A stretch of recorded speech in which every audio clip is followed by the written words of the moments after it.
A service of KIBMradio.com, the Internet's home for an all old-time radio.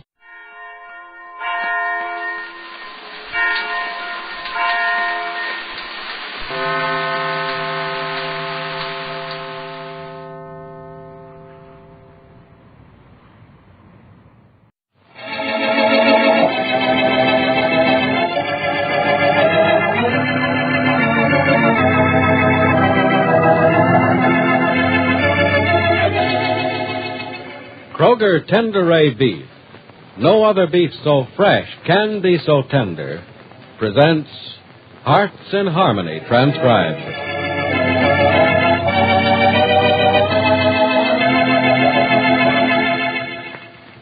Each time you make out your marketing list, we bet you're tempted to place Kroger Tenderay Beef right at the very top of the page. Yes, we know how much you'd like to treat your family to the grand surprise of a dinner featuring fresh and tender Kroger Tenderay beef. Possibly you can do that very thing someday in the near future, for those famous steaks and roasts will be back soon. But for the time being, Kroger Tenderay beef is scarce because it's hard to get top grades of grain-fattened cattle. You see, it's like this. Kroger uses only the very top grades of grain-fattened cattle for Kroger Tenderay beef. And then it's made naturally tender in just 3 days by the famous Kroger Tenderay method. It's always fresh, because through Kroger's own Tenderay method, there's no need for wasteful aging or loss of savory juices. That's why no other beef so fresh can be so tender. Remember, when Kroger Tenderay beef does become available once more, the only place you'll be able to buy it is at your Kroger store. And remember, too, until the time you can buy Kroger Tenderay beef again, Kroger will always bring you the very best beef on the market whenever it's available.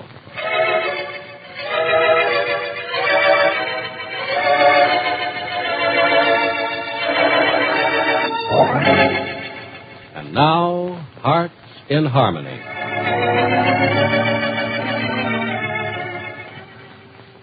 Freddie Lang has a criminal record and is wanted by the New York police. Professor Rogers, his uncle, is ready to take him back to New York, but Penny Gibbs is strong in her vows that Freddie will not go back to New York if it means he'll go to jail. It is morning now, and Penny is in her office. Hello? Hello, Miss Gibbs? Yeah. Good morning. This is Professor Rogers. Good morning, Professor. Busy, Miss Gibbs? Well, yes, and I will be for a little while. I'm cleaning out my desk today, you know. Oh. My resignation from the project is official as of noon. Oh, yes, I know. Miss Gibbs, may I impose on a little of your time this morning?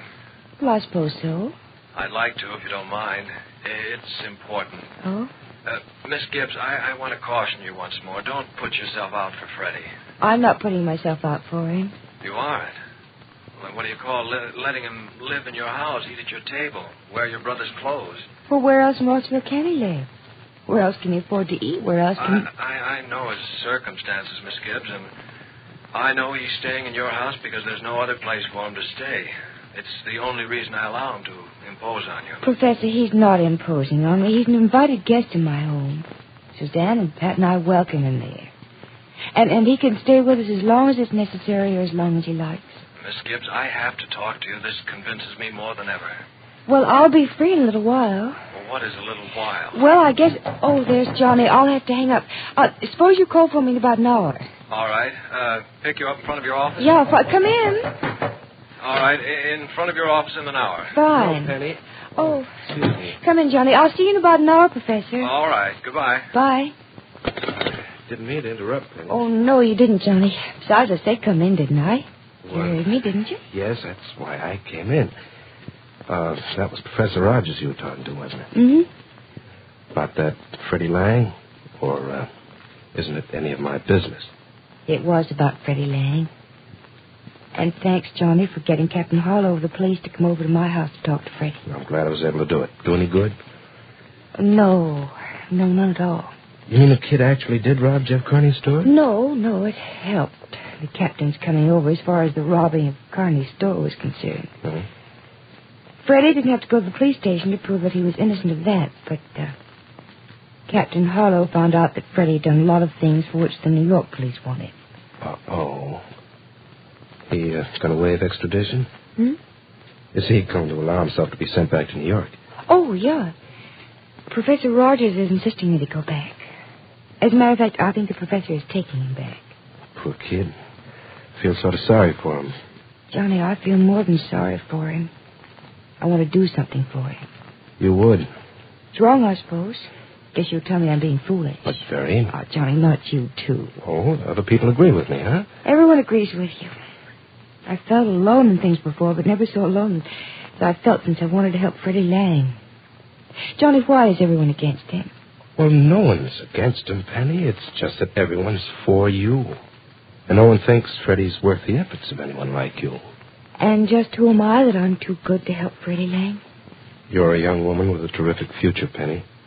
And you can throw it all away fighting a lost cause. And Freddie Lang's a lost cause. A 20-year-old boy in trouble is a lost cause. Penny, the male of the species is not a boy at the age of 20. He's a man. Johnny, age has nothing to do whether a man's a man or a boy, and you know it. Freddie Lang is a mixed-up kid, 20 years old or not, and all he needs is a little straightening out and to know that he has a friend or two. Yeah, I know. You know what'll happen to you while you're trying to straighten him out? What? You'll end up a little twisted yourself. Johnny, I can see there's no use talking to you. There's no use talking to you. You're going to help that boy no matter what anyone says, aren't you? Mm-hmm. Why? I told you why. He needs help. Oh, now, come on, Penny. Tell me the real reason. Well, why? If you must know it, because... Well, it's kind of hard to express, Johnny. Well, you don't have to be careful of your words with me. Spill it. I'm not trying to be careful. It is hard to express. Well, the closest I can come to explaining it to myself is that I have a strange feeling that Freddie and I have something in common. That underneath we're closer than two people who've just met. Hey, what is it? Oh, I knew you'd get the wrong idea. It's nothing like that, Johnny. It's not the feeling I had about you once. Once? I said once. Or the feeling I had about Steve Parker. It's different. It's just that when I look at Freddie and he looks at me, there seems to be a bond of trust and friendship that rises out of nowhere. Oh, Johnny, I can't help it. There's a lot to think about in Freddie. There won't be anything to him at all if they put him behind bars for a few years. Then he'll really be what everyone thinks he is right now. Well, I won't say any more. I don't know why, Penny, but you're sold on him. But I still say it was a bad buy. And you're going to have to admit it one of these days. But the day of awakening may come too late. Let me worry about that. You're going to have enough worries of your own starting at noon today. You're really checking out of here? You don't think I'd change my mind at the last minute, do you? I'd like it if you would. Well, I've been out of a job for a few months. Maybe I wish I had. Okay, come on, Mr. Keith. I'll show you around your office.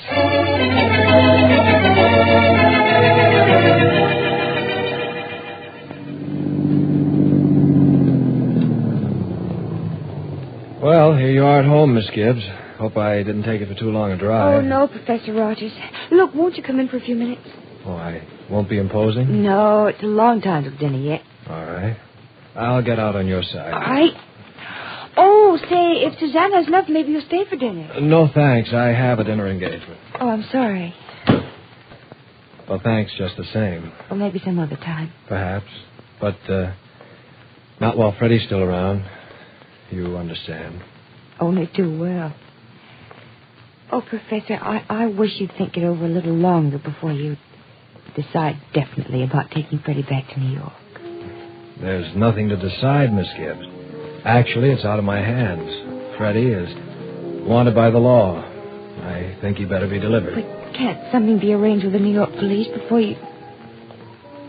Professor. Listen to that piano. Yes. Where's it coming from? Well, it can't be from our house. There's no one... Well, it is coming from our house. Yes, it is. Well, I didn't know your brother played. No, he doesn't. Not like that. Come on, let's go up on the porch and see who it is. All right. Can you see who it is, Miss Gibbs? Can I? Oh, you look. I can't believe my eyes. Why, it's Freddie. Yes, it's Freddie. Oh, let's slip to the front door quietly and listen. You bet. Shh, now be quiet. Oh, don't worry. He doesn't see it.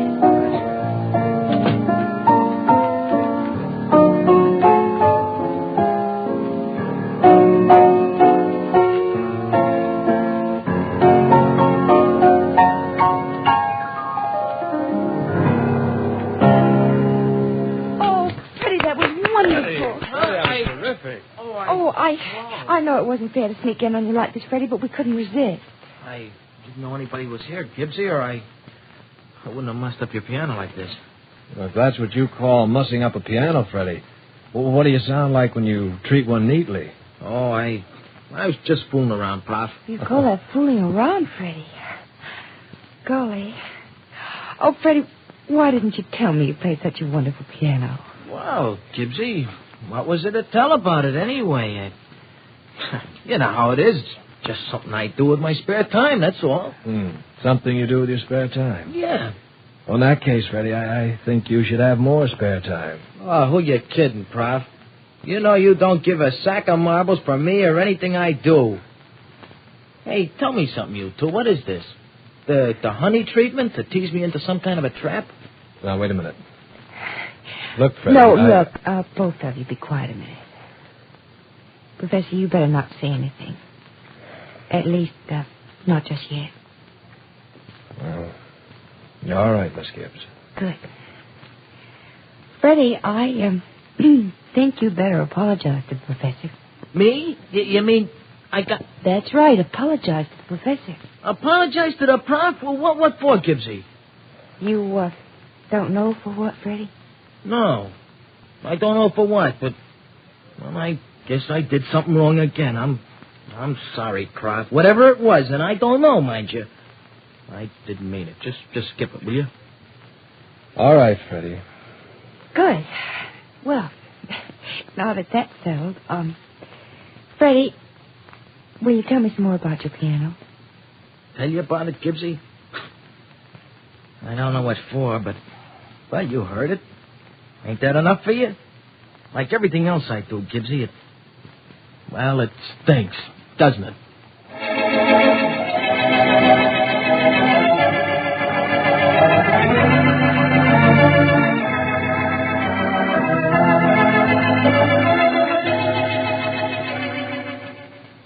So, Freddie Lang is an accomplished pianist. Is this proof that Penny is right about Freddie? Is there really hope for him? Or is he as unimpressed by his own talents as he is by everything else, and therefore a hopeless social outcast? Be sure to listen to the next dramatic episode of Hearts in Harmony.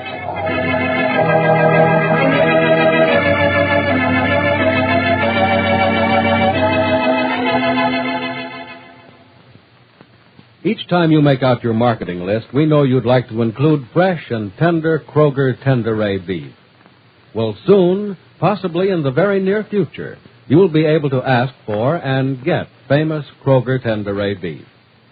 But until that time, remember, Kroger will always provide you with beef whenever any is available, and it will always be the best that is available. Something else you'll want to keep in mind. Your Kroger store offers you a tempting selection of fine meats, flavorful seafoods, and plump poultry, and all at thrifty prices. So for the finest in foods, go to your neighborhood Kroger store. The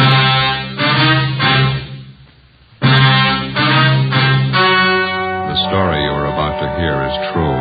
Only the names have been changed to protect the innocent. Fatima Cigarettes, best of all long cigarettes, brings you Dragnet.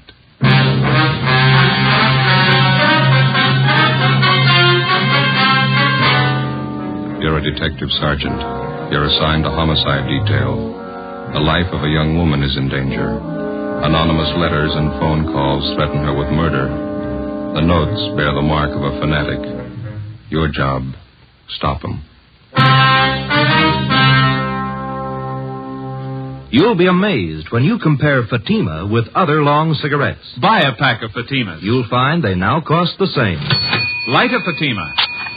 Your first puff will tell you... Ah, that's different. Yes, what a difference. In Fatima, the difference is quality.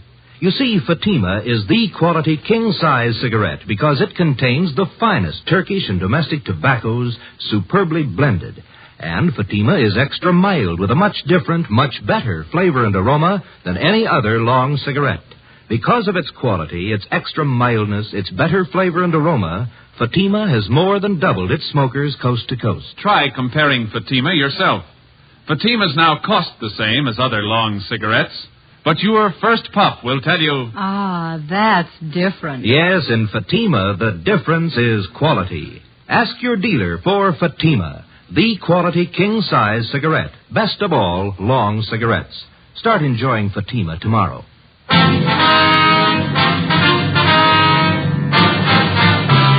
Dragnet, the documented drama of an actual crime. For the next 30 minutes, in cooperation with the Los Angeles Police Department, you will travel step by step on the side of the law through an actual case transcribed from official police files. From beginning to end, from crime to punishment, Dragnet is the story of your police force in action. It was Tuesday, March 8th. It was cold in Los Angeles. We were working the night watch out of homicide. My partner's Ben Romero. The boss is Captain Steed. My name's Freddie. We were on the way out from the office, and it was 6:45 p.m. when we got to Greenwich Street. Number 318.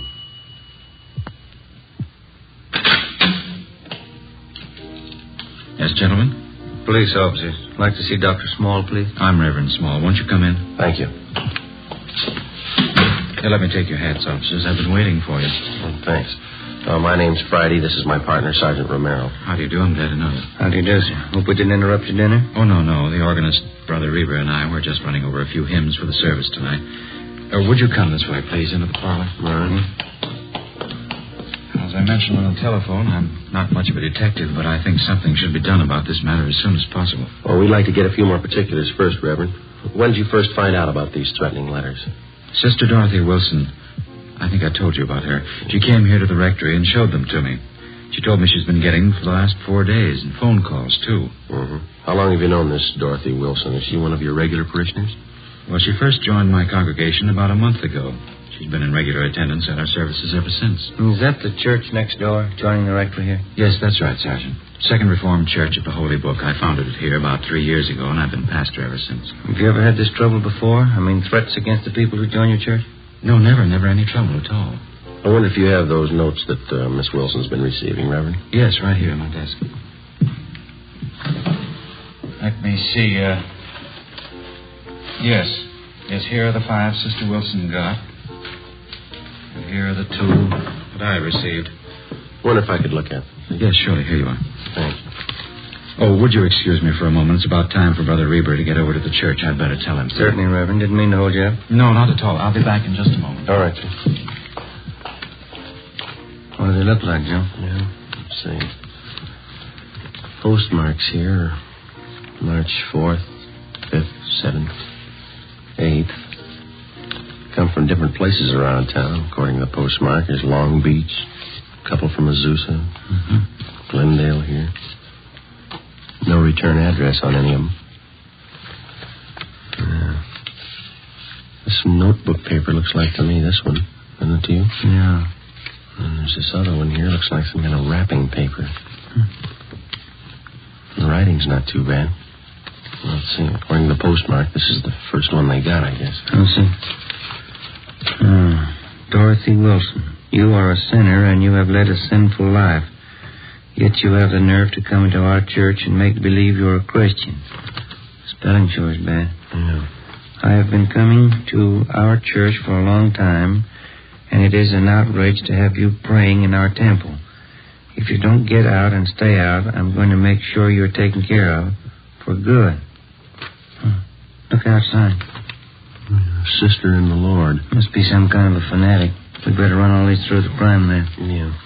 This one, maybe. It's typewritten. Well, here, you read it. It's dated March 6th. Yeah, take this as a warning.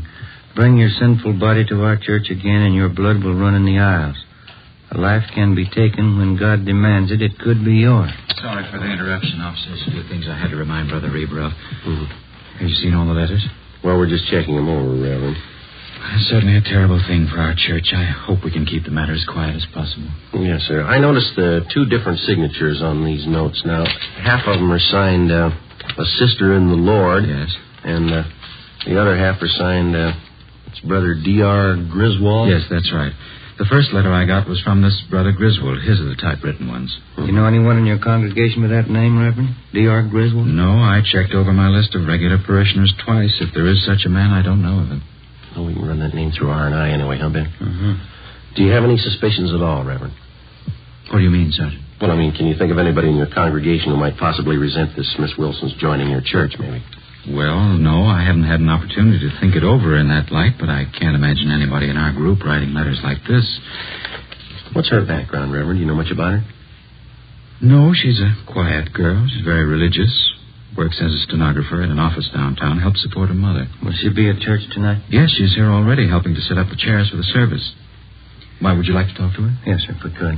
All right, let's go over to the church. There's still half an hour before services begin. All right, fine. I'll have to take these letters along with us, Reverend. We want our handwriting man to check them over? Yes, by all means. That manila envelope on the desk, you can put them in there if you like. Thank you. This one here? Yes. Okay. This way, officers.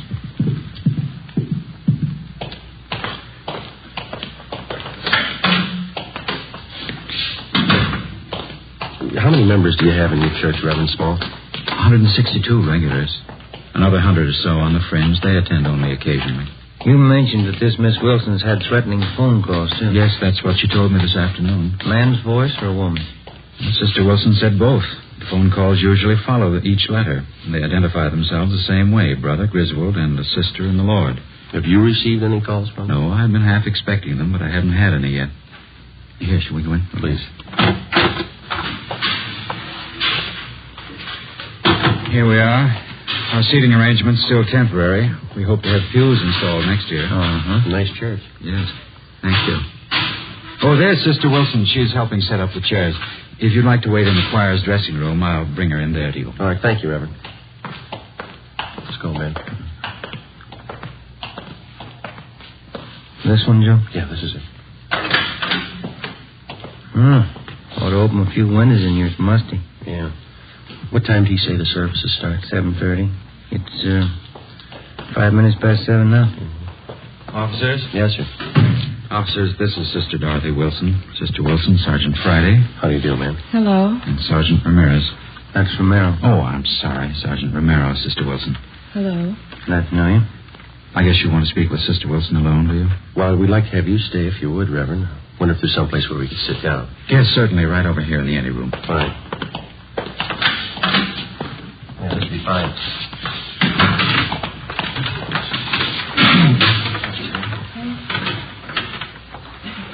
Now, Sister Wilson, there's no need to be afraid. These officers are here to help you and to protect you. See that nothing happens. Yes, Brother Small. Hold fast in the faith of the Lord, and you shall not fear. Yes, I will. You want me to tell you all about it, Sergeant, how it started? If you please. Say, is it all right to smoke in here? Yes, of course. Go ahead. You want to care for a second? No, thank you. No, thanks. Ben? Not right now. Okay, I'll leave it back there if you want. We've already looked over the letters that you received. The Reverend here told us that you got the first one last Friday. Yes, that's right. I've gotten one each day since then. Phone calls, too. Did you recognize the voices making the calls? No, I didn't know them at all. The woman's voice was very rough. Sounded like she might be old. Mm-hmm. She said some terrible things about me and Brother Small. She called both of us terrible names. Awful. The same with the man who called? Oh, yes, sometimes he's even worse. Mm-hmm. None of the things they say are true, Sergeant. Not one word. Well, I'd like you to think carefully before you answer this, Miss Wilson. Is there anyone at all that you know in your neighborhood, here at church or at your work, who might be doing this? Maybe somebody that you knew a few years ago, some acquaintance? Ever since it's happened, I've been trying to think of someone. I don't think I've ever met anybody who'd do this kind of thing. Well, how about a former boyfriend or a girlfriend who might be jealous of you for some reason? No. I did have quite a few boyfriends, just casual dates, nothing serious. They were always taking me out, dancing and out to parties. We went everywhere, but I was never interested in any of them. Well, were any of them upset when you stopped going out with them? A few of them were angry when I wouldn't marry them, but I don't think any of them would write those kind of letters. Do you think the whole thing might be some kind of a joke someone's playing? It's a pretty grim joke to go this far. Do you live by yourself, Miss Wilson? No, with my mother, but I don't want her to know anything about this. Well, I think it'd be wiser if you told her. No, she mustn't know. Mother's been ill lately, and if she found out, it might upset her an awful lot. She's not well at all. Help yourself to some of the water there, Jack Webb. Miss Wilson, like a drink? Yes, please, I would. All right. Thank you. There you are. Anybody else? Reverend? Yes, please. Yeah? No, thanks. Okay. Thank you. Yourself. How about some of the church members, Miss Wilson? Have any of them been at all unfriendly to you since you started coming here? No, I don't think so. A few are pretty hard to get to know. They're shy, I guess. But none of them have been uncharitable. Then you don't think the threats are coming from anyone in the church? Well, if they are, I don't know who the person is.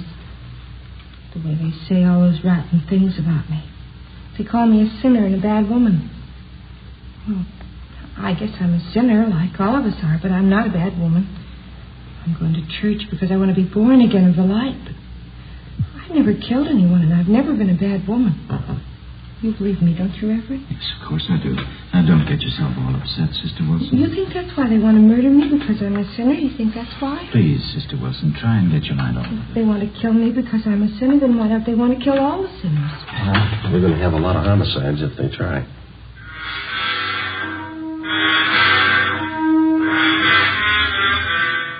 p.m. Together with Sergeants Raines and Bechtel, we tailed Dorothy Wilson to her home. She parked her car at the rear and went inside. A stakeout was placed on her house. The next morning, we took the threatening letters which the Wilson girl had received and asked Don Meyer in handwriting to check them over. During the next 5 days, we checked thoroughly into the background of Dorothy Wilson. We talked to her relatives, her employers, all her friends, past and present. We had no good reason to suspect any of them. We checked out the people at the church, and they were clear. Both Reverend Small and the Wilson girl continued to receive more threatening letters. Some of the language and the accusations were pretty foul. Still, no outward attempts were made on the life of the Wilson girl. A week after we started on the case, we tallied up our findings. They seemed to make sense. We talked it over with Raines in the squad room. Don Myers checking those letters and a sample of the Wilson girl's handwriting, isn't he? What's he got to say? The letters written in longhand are signed the sister and the Lord, and the typewritten letters are signed Brother D.R. Grizzle. Yeah, I know that. Don says all the letters were written by the same person. How's he figure? Well, similarities in phrasing, same mistakes in spelling, typewritten and longhand both. Signatures on the Griswold letters match the handwriting in the other letters. Well, they were only dealing with one suspect. And Don Meyer seems pretty sure of it, yeah. Well, how does the Wilson girl's handwriting check out? He's working on that. Where does that leave us? You've been on stakeouts at the Wilson girl's home a few nights. Haven't you noticed anything peculiar about the setup? How do you mean? Something that didn't fit, something that didn't quite jive? No, I don't think so. Well, just that business about her car, I thought that was a little out of line. Yeah, it struck us the same way.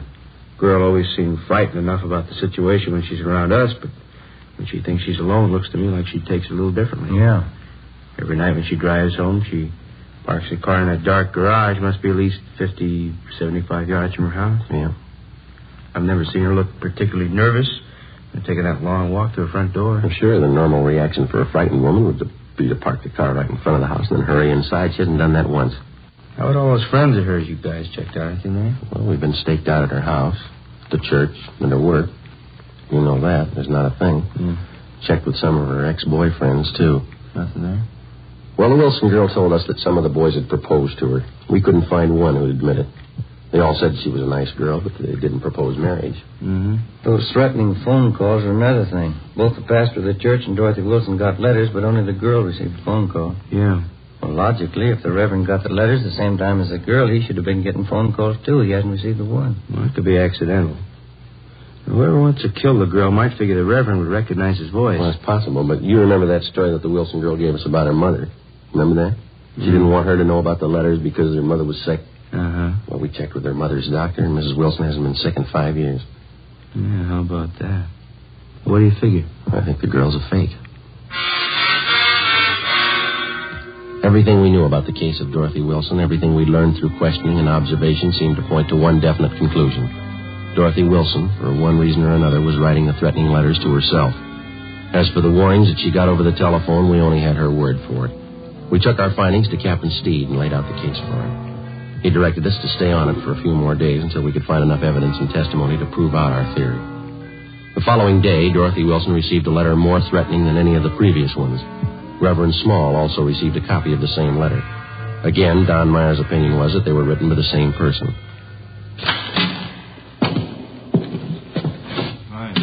Ray, what's doing? I don't know. Boys got any new theories? What do you mean? On the Dorothy Wilson case. Do we need one? I don't think your old one's going to hold up. Why? What's the matter? She's at Georgia Street. Yes? Somebody tried to kill her.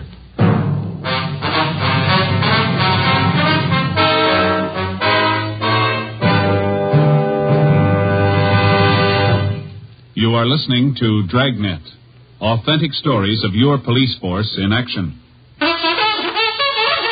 Oh, no. Ah, that's different. Yes, what a difference. There's a difference you can hear, there's a difference you can see, but the difference in Fatima is quality. Yes, friends, when you compare long cigarettes, you'll find that in Fatima, the difference is quality. Quality of tobaccos, the finest Turkish and domestic varieties, extra mild and superbly blended to give you a much different, much better flavor and aroma than any other long cigarette. Quality of manufacture. Smooth, plump cigarettes rolled in the finest paper money can buy. Quality even to the appearance of the bright, clean yellow package. Carefully wrapped and sealed to bring you Fatima's rich, fresh, extra mild flavor. Fatimas now cost the same as other long cigarettes, but your first puff will tell you... Ah, that's different. Yes, in Fatima, the difference is quality. Ask your dealer for Fatima, the quality king-size cigarette. Best of all, long cigarettes. Start enjoying Fatima tomorrow.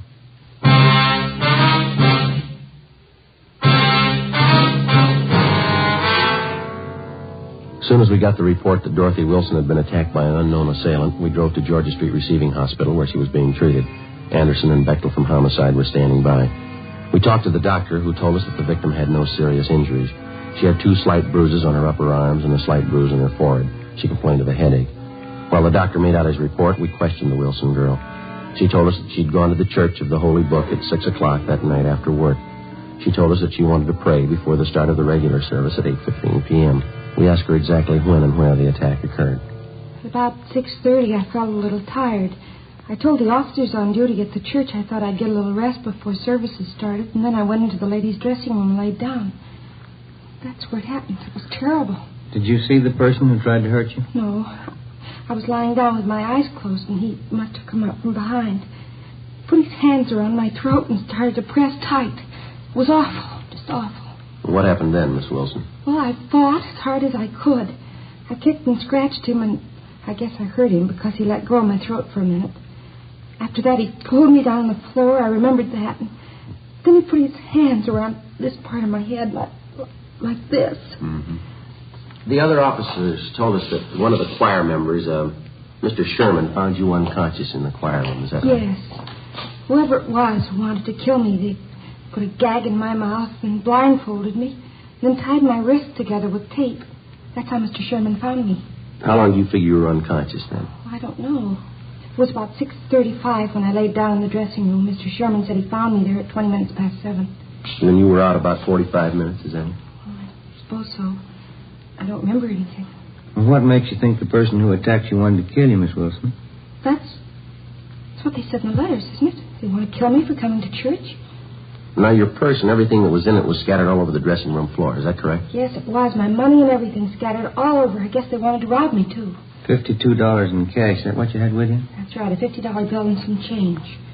I don't know why they didn't take it. Maybe something frightened them off. It's possible. The officers found some other articles scattered around the dressing room. A roll of tape, a metal box that the tape came in, and a half a dozen razor blades. Did you notice any of these in the dressing room before you were attacked? No, none of them. I never saw them before. Those razor blades, officer, what do you think they wanted to do with them? There's no use thinking about that now. It's all over. I knew I'd be protected. I felt the spirit. I knew the holy light would protect me. Yes, ma'am. Will you find whoever did it, officer?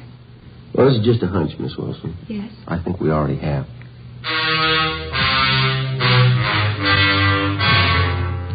Before we left Georgia Street, we talked to the doctor in charge and got a release for the patient. Dorothy Wilson agreed to drive back with us to the office to make out a crime report. On the way, she seemed to lose most of her nervousness. She was relaxed, and she talked quite a bit. Religion's a great comfort to me, Sergeant. I think it's a great comfort to anybody, don't you? Yeah, I do. Maybe I'm different from most girls, but I get an awful lot out of my church. It's like Brother Small says, you have to be born again with the holy light if you really want to live. Don't you think so? That's right. I don't know what I'd do if it wasn't for my religion. No, I used to have a lot of boyfriends. Of course, I don't care for any of them anymore, but when I was younger, they were always taking me out all the time. Yes, so? Yes, I had a good time when I was younger, going out to dinner, dancing, parties. Fellas were taking me out all the time. Of course, that was when I was younger. You're not much over 25 now, are you, Miss I'll be Wilson? 27 in August. That's pretty old for an unmarried girl, but I'm not worried. You get interested in more important things when you get older, isn't that right? Yes, that's right. I remember when I was in junior college, how boy crazy I was. I remember that junior prom I went to. Seems such a long time ago. Yeah. I had the most beautiful white dress, Sergeant, with sequins. And the skirt was all white and that gathered in here at the waist, and it flared out real full. I went to the dance with one of the big football players. He looked so nice in his blue suit. His name was Stanley. I knew him for a long time.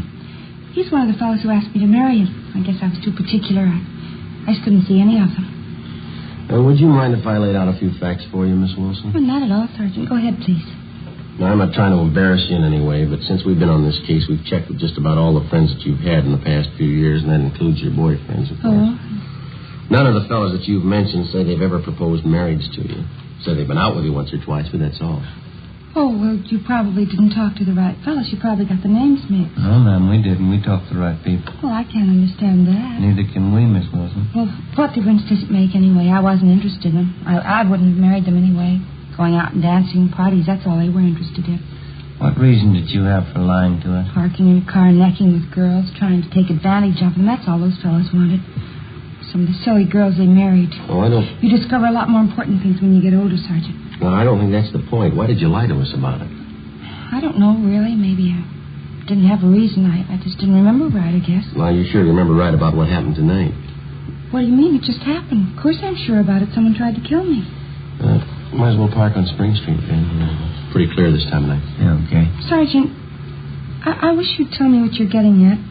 What are you thinking? Well, there's still a few things that we're not too sure of, Miss Wilson. We'd like to clear them up. What aren't you too sure of? I told you everything I knew. I was lying down in the dressing room and somebody tried to kill me. I told you all about it. Well, you told us you were unconscious about 45 minutes, didn't you? Well, yeah, 40 or 45. No, we talked to the doctor at Georgia Street, and from the way you described the attack, it would have been just about impossible for anybody to make you unconscious that long by pressing his hands against your head. Well, but he hit me on the head, too. You can see the bruise here. Well, yes, ma'am, I know, but that's very slight. The doctor says that couldn't have done it either. Just a minute, I'll get the door here. Out, Miss Wilson. What else aren't you sure of? Well, your wrists were taped individually. Now, if somebody wanted to restrain you, they probably would have taped them together, wouldn't they? Well, I don't know what they would have done. All I know is they wanted to kill me. They said so in those letters. We're not too sure of those letters either, Miss Wilson. What? What aren't you sure of? Where they're coming from and who's sending them. We do know they were all written to the same person. How do you know that? They're signed by two different people. Our handwriting man checked them over. He says they're written to the same person. You might as well have it straight, Miss Wilson. Well, if we're going to talk, can't we do it inside someplace? Please, I'm tired. Oh, I'm sorry. All right.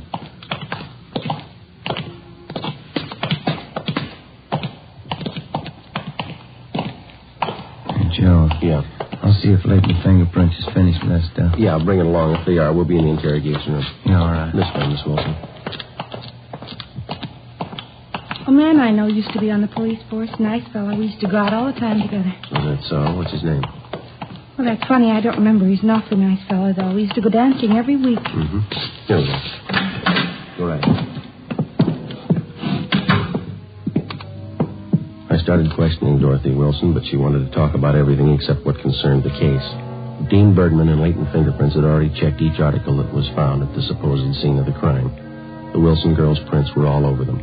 Did you write those threatening letters to yourself, Miss Wilson? I don't understand. Why do you ask me something like that? Did you write the letters to yourself?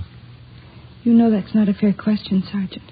I don't know what you consider fair, but we'd like to know, did you write the letters? Do you know what it is to pray, Sergeant? I mean, really pray? What's that got to do with it? I've been praying all my life. I've been praying hard. Ever since I was a little girl. We'd like to have you answer our question, Miss Wilson. I think you'll understand. This is the answer, Sergeant.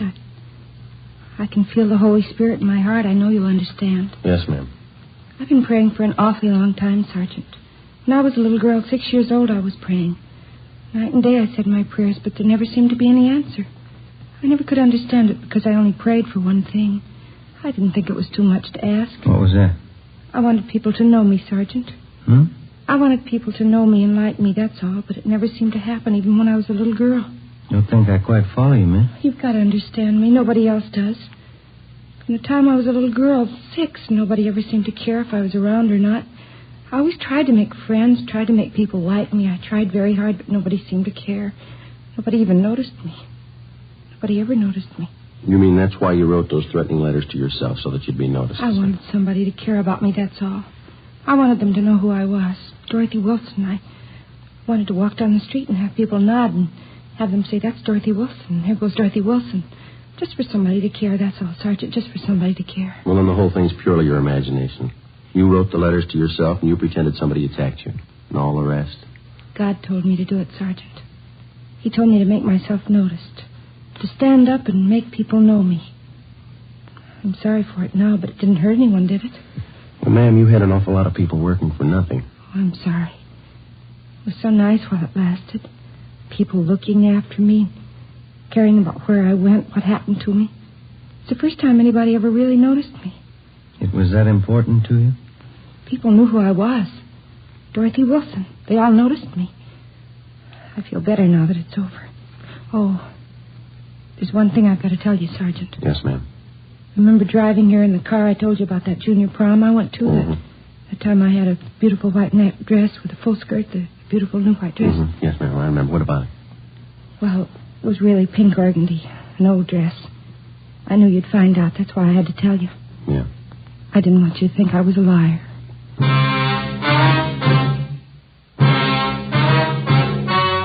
The story you have just heard was true. Only the names were changed to protect the innocent. In a moment, the results of the trial. Now, here is our star, Jack Webb. Thank you. Dragnet's mail this week has included cards from some of you listeners saying that your dealer is out of Fatima's. Thank you. We've done something about that. Now, if any more of you find a dealer fresh out of Fatima's, send me his name and address, and we'll do something about that, too. Write me, Jack Webb, Post Office Box 951, Hollywood. And, Mr. Dealer, don't wait a day. Step up your orders for Fatima. Get in on this ever-increasing demand for the quality long cigarette.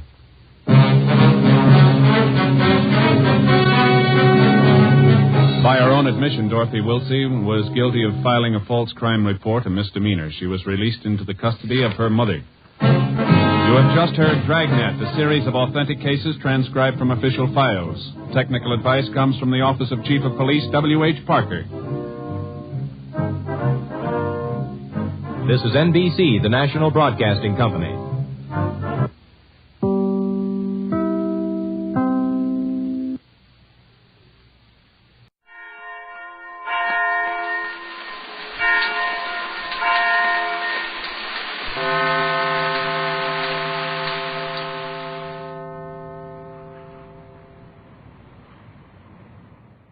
Ladies and gentlemen, the material and quotations used on the following program are taken from authentic news reports off the wires of Associated Press and International News Service. We present this material without editorial comment, since this station takes no official stand on any controversial question. We can, therefore, assume no responsibility for the attitude such statements reflect. From San Francisco, the American Broadcasting Company presents 1 out of 7.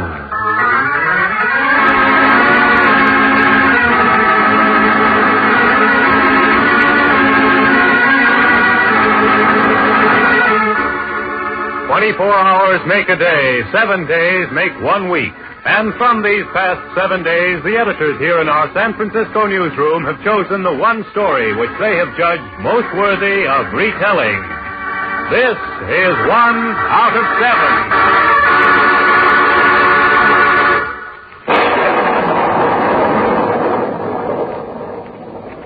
We're not here to tell you what is good or what is evil.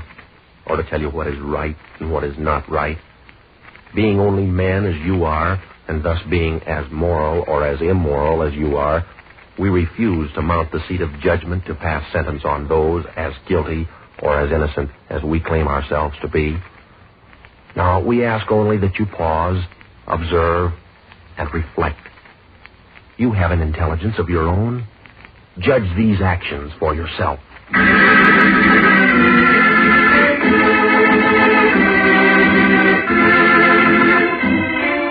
Last week, beneath the spacious skies of America the Beautiful, in the valleys of the amber grain and the fruited plain, and in the city towers looming high with the majesty of purple mountains, the people rejoiced and rededicated themselves in a nationwide Brotherhood Week.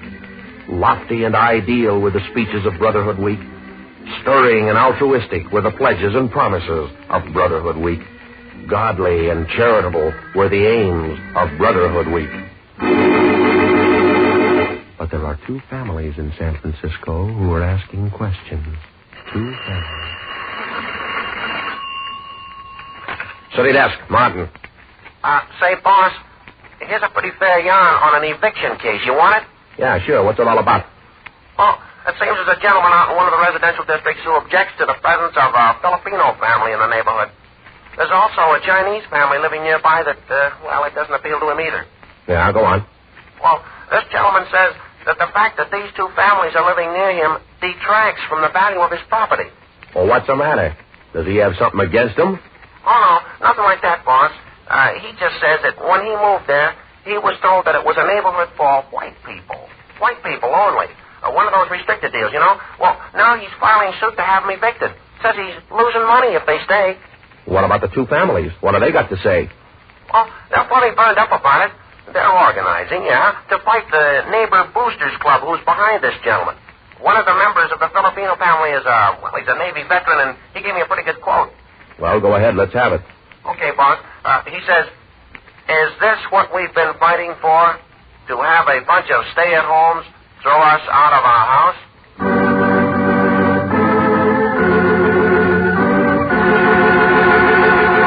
No, we're not here to tell you what is right and what is wrong. We wish merely to report that last week the nation observed Brotherhood Week. In the churches and town halls throughout the country, the people rededicated themselves to the principles of tolerance and charity of the Founding Fathers.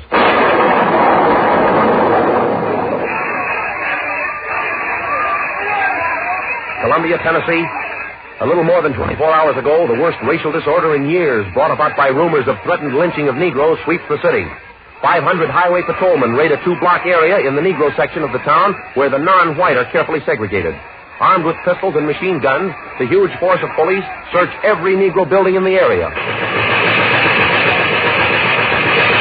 Under the command of the State Director of Public Safety, the patrolmen fire withering blasts through the windows of the homes of the buildings.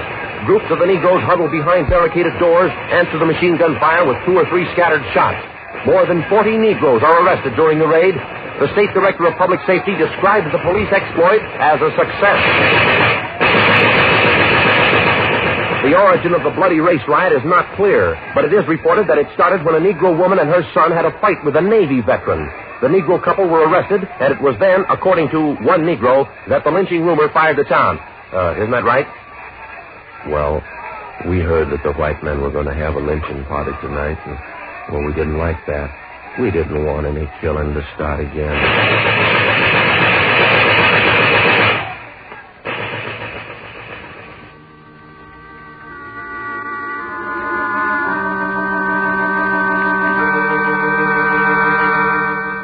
And so, brethren, let us again renew our faith in Christian charity, in the principles of brotherhood that Christ himself handed down to us. And let us again resolve to act and live by the precept that we are all brothers, regardless of the color of our skin or the creed we profess, that we are all brothers in the house of the Lord.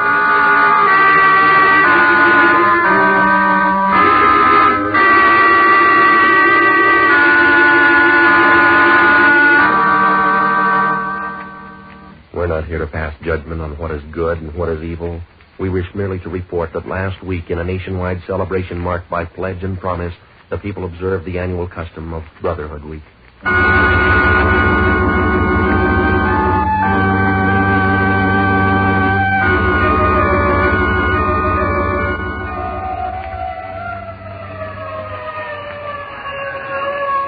In a large eastern city, time, Thursday of last week, a Jewish newspaper editor and his family stand outside their burning home, huddled in firemen's capes against the cold of the early winter morning.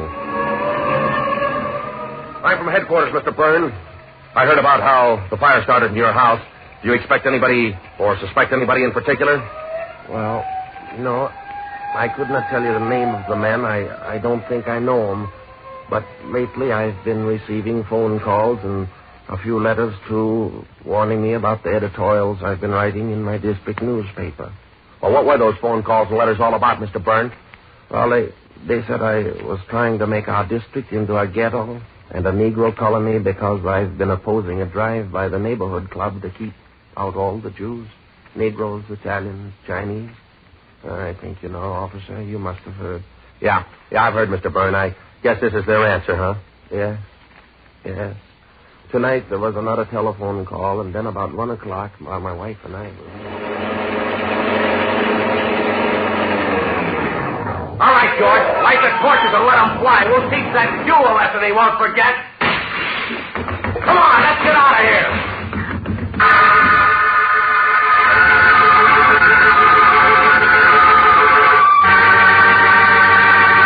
You see, it is not our place to pass sentence on the incident.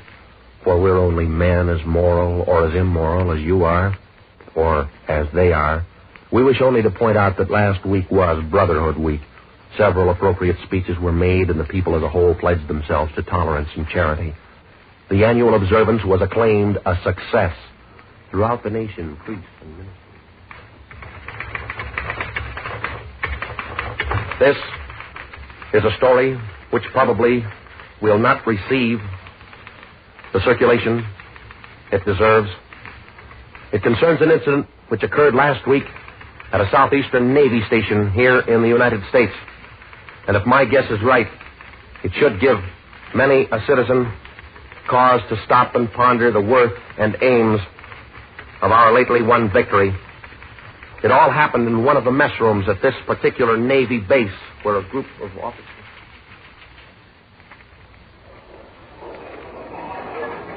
Now, look, I don't care what anybody says. It's all the fault of the Jews. Now, look, I was in the Pacific, yeah. And all the time we're sweating it out over there, the big Jews back in the States are demanding that we defeat Germany first, while the men in the Pacific starve and sweat it out. Now, no. You can't tell me a thing about those Jews, brother. I know exactly what they're like. You can have them. I beg your pardon, Commander. I'm a Jew, and I think you're very mistaken in what you say. Well, now listen here, Mr. Goldstein. You're a lieutenant. The Constitution may say that I have to serve in the same Navy with Jews, but there are no Navy regulations that say I have to eat at the same table with them. Now, you other gentlemen will excuse me.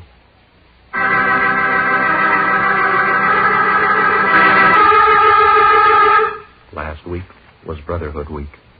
Last week was Brotherhood Week.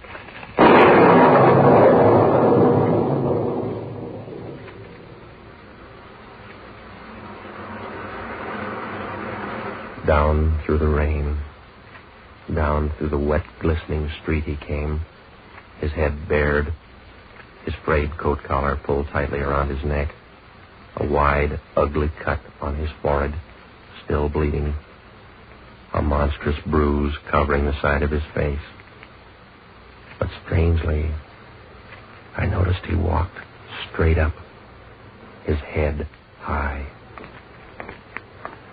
Came up and he stood beside me at the bus stop. And after a while he said, You are wondering about me. Is that not so? This cut on my head and this bruise on my face? Why, yes, as a matter of fact, I was wondering about... Yeah, well, it looks like a pretty nasty cut, mister. Tell me, how'd you get it? Well, it all happened so suddenly, I still cannot remember everything. I try. Tonight, like every Wednesday night, we have our meeting down in the hall on the west side of the city, you know? Yeah, I know where that hall is. Well, on Wednesdays, the people who are of my race, well, we all meet together to learn about our new country, to study the language, and to try to be better Americans. But tonight, we have some visitors. They are a group of men, and they say, we cannot stay here because this town is for people of their race only. We say we will not go. And then there is a big fight.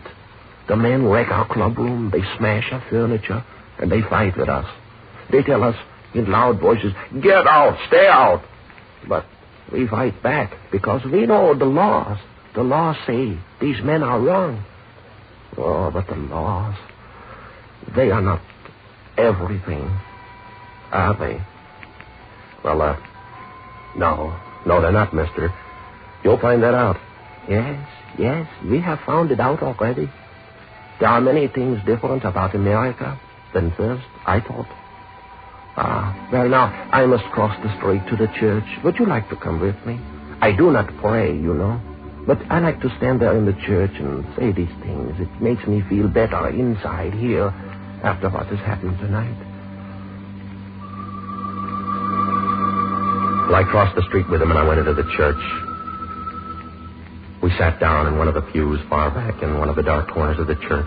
A few candles flickered uncertainly up at the altar. And after a long moment, he turned to me and he said, I do not hate these men who do such things. I am not bitter against them. Only I have so much pity for them. For is it not true? They are like frightened little children, afraid, running around looking for an enemy to fight. Anybody. But they do not see. The real enemy, he is inside them. Oh, they hate us. Yes, they hate us. But really, they do not know why. They would kill us. And then they would look down at our bodies and they would feel like little children who had just broken their toys. They see only the difference of color or language. And they become angry because we are not as they. Oh, it is so sad. And that is why I have so much pity for them. So blind. They are so blind. The sun is there waiting for them, shining warm and full over everybody. But their eyes are still closed, and all they can see is the darkness.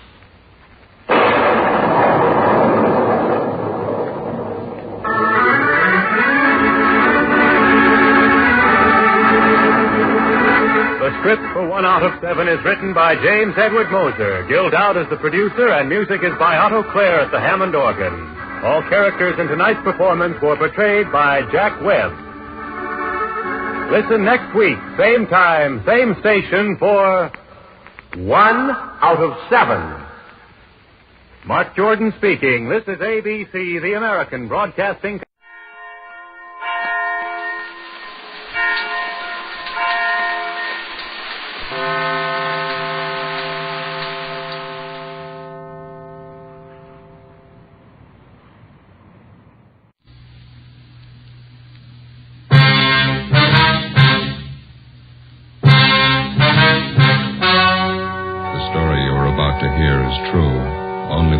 Have been changed to protect the innocent. Fatima Cigarettes, best of all long cigarettes, brings you Dragnet.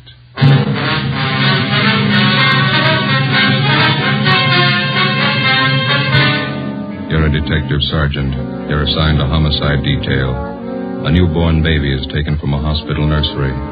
There's no trace of the infant. There's no trace of the abductor. Your job, find him. You'll be amazed when you compare Fatima with other long cigarettes. Buy a pack of Fatimas. You'll find they now cost the same. Light a Fatima. Your first puff will tell you... Ah, that's different. Yes, what a difference. In Fatima, the difference is quality. You see, Fatima is the quality king-size cigarette because it contains the finest Turkish and domestic tobaccos superbly blended. And Fatima is extra mild with a much different, much better flavor and aroma than any other long cigarette. Because of its quality, its extra mildness, its better flavor and aroma, Fatima has more than doubled its smokers coast to coast. Try comparing Fatima yourself. Fatimas now cost the same as other long cigarettes, but your first puff will tell you... Ah, that's different. Yes, in Fatima, the difference is quality. Ask your dealer for Fatima, the quality king-size cigarette. Best of all, long cigarettes. Start enjoying Fatima tomorrow.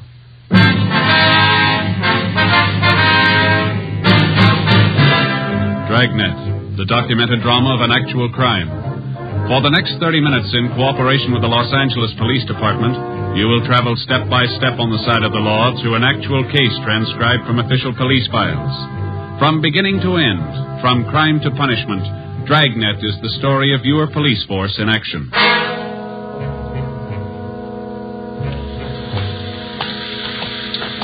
It was Thursday, January 28th. It was raining in Los Angeles. We were working the night watch out of homicide. My partner's Ben Romero. The boss is Captain Steve. My name's Freddie. It was 11:35 p.m. when we got to Mercy Hospital on Norwich Avenue, the main entrance.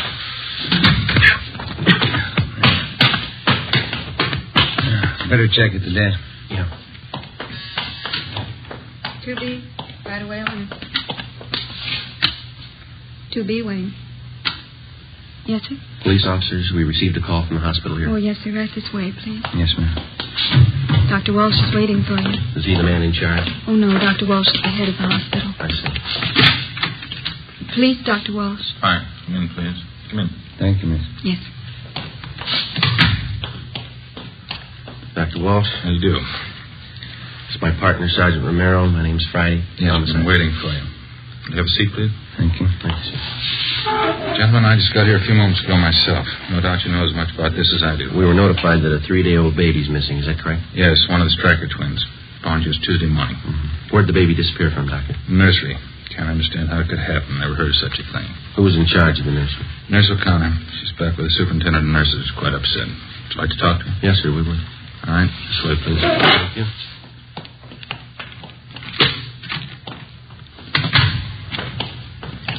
Can't understand it. How did the baby disappear like that? Have the parents been notified? Father's on his way in now. We haven't told the mother yet. Mm-hmm. When did they first notice the baby was gone? I understand it was around 11 p.m.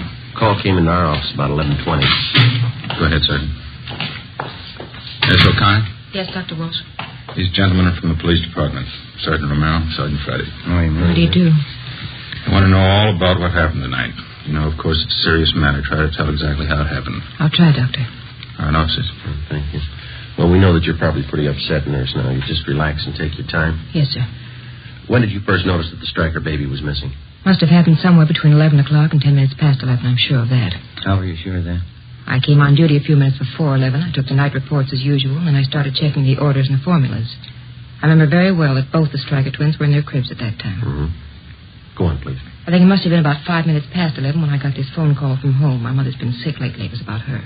How far did you have to go to answer the phone? About 10 feet down the hall from the nursery, just around the corner. Could you see the entrance to the nursery from where you were talking on the phone? No, sir, I couldn't. But I was only on the phone for a minute or two. As soon as I hung up, I came right back to the nursery. Was the telephone call actually from your mother? Yes, sir. My mother has a heart condition. She wanted me to be sure and have a prescription filled. What time was it when you got back to the nursery, owner? Can you remember that? It wasn't quite 10 minutes past 11. As I came back through the door into the nursery, I noticed right away one of the cribs was empty. One of the Stryker twins was gone. Is there more than one entrance to the nursery, Miss O'Connor? Yes, sir. There are 2 entrances, but at night one of them's kept locked. Mm-hmm. Is it possible that somebody in the hospital, maybe a doctor, took the baby for examination or some kind of treatment? No, sir. Just as soon as I noticed the baby was gone, I went to the head nurse, and the 2 of us contacted everybody in the hospital. No one knew anything about it. Well, is it possible that the child's mother could have come down from the 2nd floor and taken the baby? No, sir. Miss Stryker's been asleep since 10 o'clock. She's still asleep. Were there any other nurses or attendants working near the nursery when the baby disappeared? No. No reason for anyone besides myself to be around at that time. None of the cleaning people. They'd all gone home. Dr. Walsh, I wonder if we could have a look at the nursery now. Certainly, Sergeant. Want Nurse O'Connor to come along? Yes, would you please? Yes, sir. Thank you.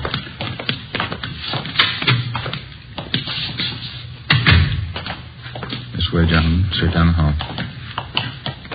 What are the hospital visiting hours, Doctor? Usual.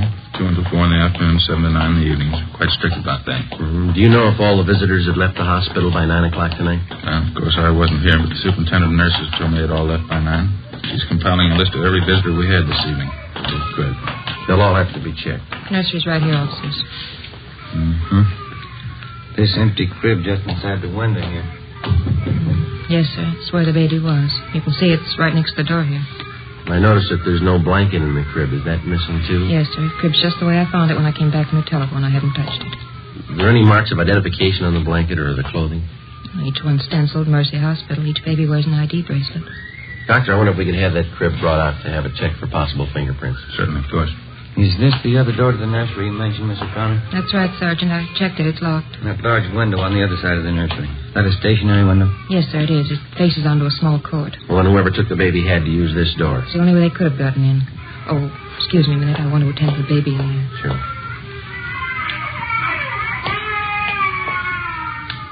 Listen to that, Jim. Yeah. Doctor, are there any other entrances open at night besides the main one? Not after 10 p.m., no. Just the main entrance on Norwich Avenue. There's a nurse on duty there at all times. How about the parents? Is there anything unusual there? No. Father's a working man. Mother's a housewife. Both the babies are perfectly normal. Nothing unusual at all. 3-day-old baby. They usually take a lot of careful handling, don't they? Yes, definitely. First week's always critical. And this thing, taking a 3-day-old infant out in this weather, cold, rain. Afraid the odds are all against the child.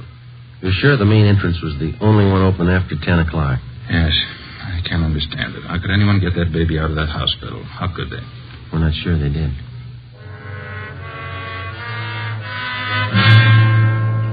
Midnight. A 3-day-old twin boy was missing from his crib in the hospital nursery. That's all we knew. We checked the list of possibilities. The baby could have been taken for ransom. Somebody wanted revenge on the Stryker family and decided on the baby as the best means. Maybe someone just wanted a child, someone mentally unsound, a maniac, a pervert. Maybe an accident had happened at the hospital. Somebody wanted to cover up. Possibly one of the parents or their families had a motive. Perhaps somebody just wanted the child dead.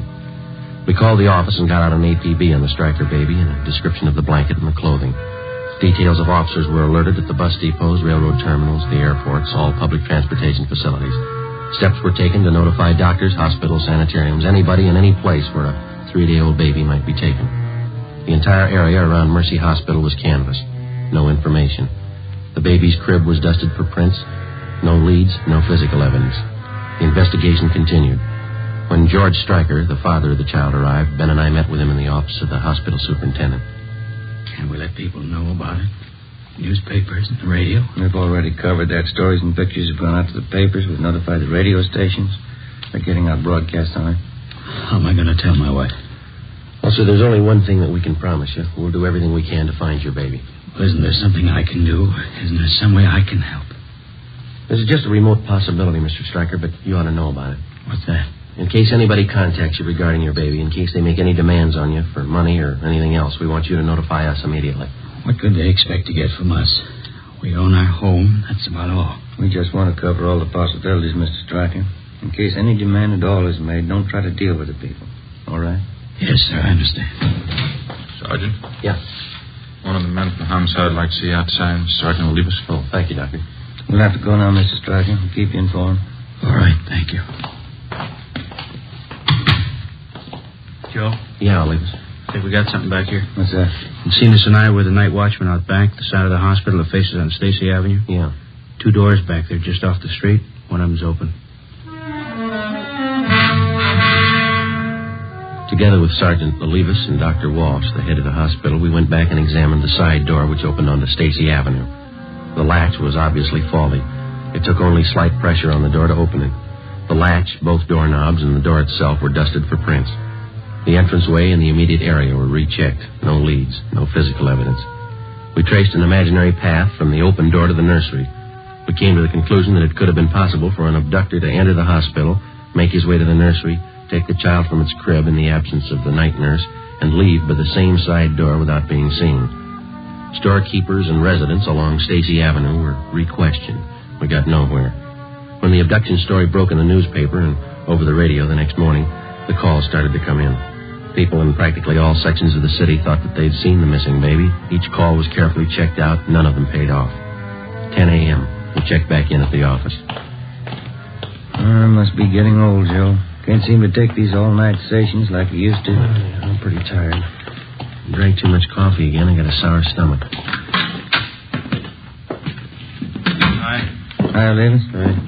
The stats office come up with that run for us yet? No, they're still working on it. How about that San Bernardino call? Yeah, they called back. They picked the woman up when she got off the bus, checked her and the baby out. The baby belongs to her. Mm-hmm. Anything else come in? All been checked out. Oh, the press called again. Want to know if there are any new leads. Yeah. Sergeant Freddie in here? Yes, sir. Can I help you? They told me in the business office to come down and see you. Surely. Come on in. Thanks. My name's Wallace. I'm the desk clerk down at the hotel on 11th Street, Bluebird Hotel. Yes, sir. I got some information. I'd like to talk to you. All right, sir. This is my partner, Sergeant Romero, and Sergeant Olivas. How are you? Wallace. What's the information about? Well, I got hold of a paper this morning, read about that baby that's missing. Yes, sir. Imagine those people are pretty worried about the kid. Guess they'd like all the information they can get, huh? Looks like that hospital's in the jam, wouldn't you say? Well, what information do you have, Wallace? I guess those parents could sue the hospital if they wanted to, huh? Well, sir, all we're interested in is finding the baby. Can you help us there? Well, I don't know for sure. What are you trying to tell us? Have you seen the baby? Well, I may have. Do you happen to know if they're offering any reward for information? Well, I don't know where it'd come from. The father's a working man. Oh, don't get me wrong, Sergeant. I don't expect anything for any information I'd give, but, well, I don't make too much at the hotel. You know, if they wanted to show their gratitude in some way, just thought I'd mention it. No, thank you, Wallace. Don't worry about that.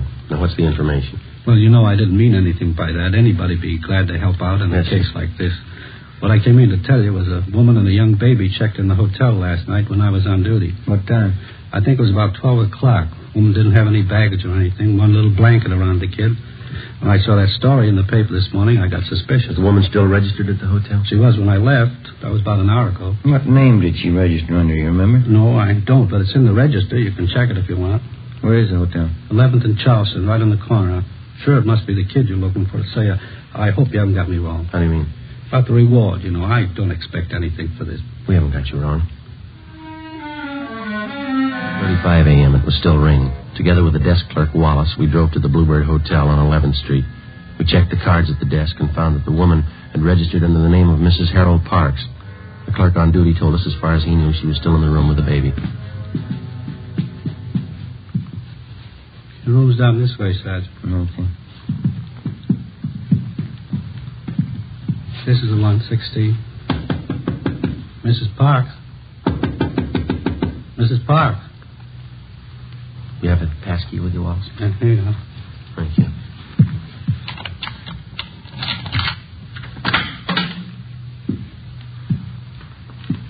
There's nobody here. Wait a minute. What have you got? Small blanket. Check the lettering. Mercy Hospital.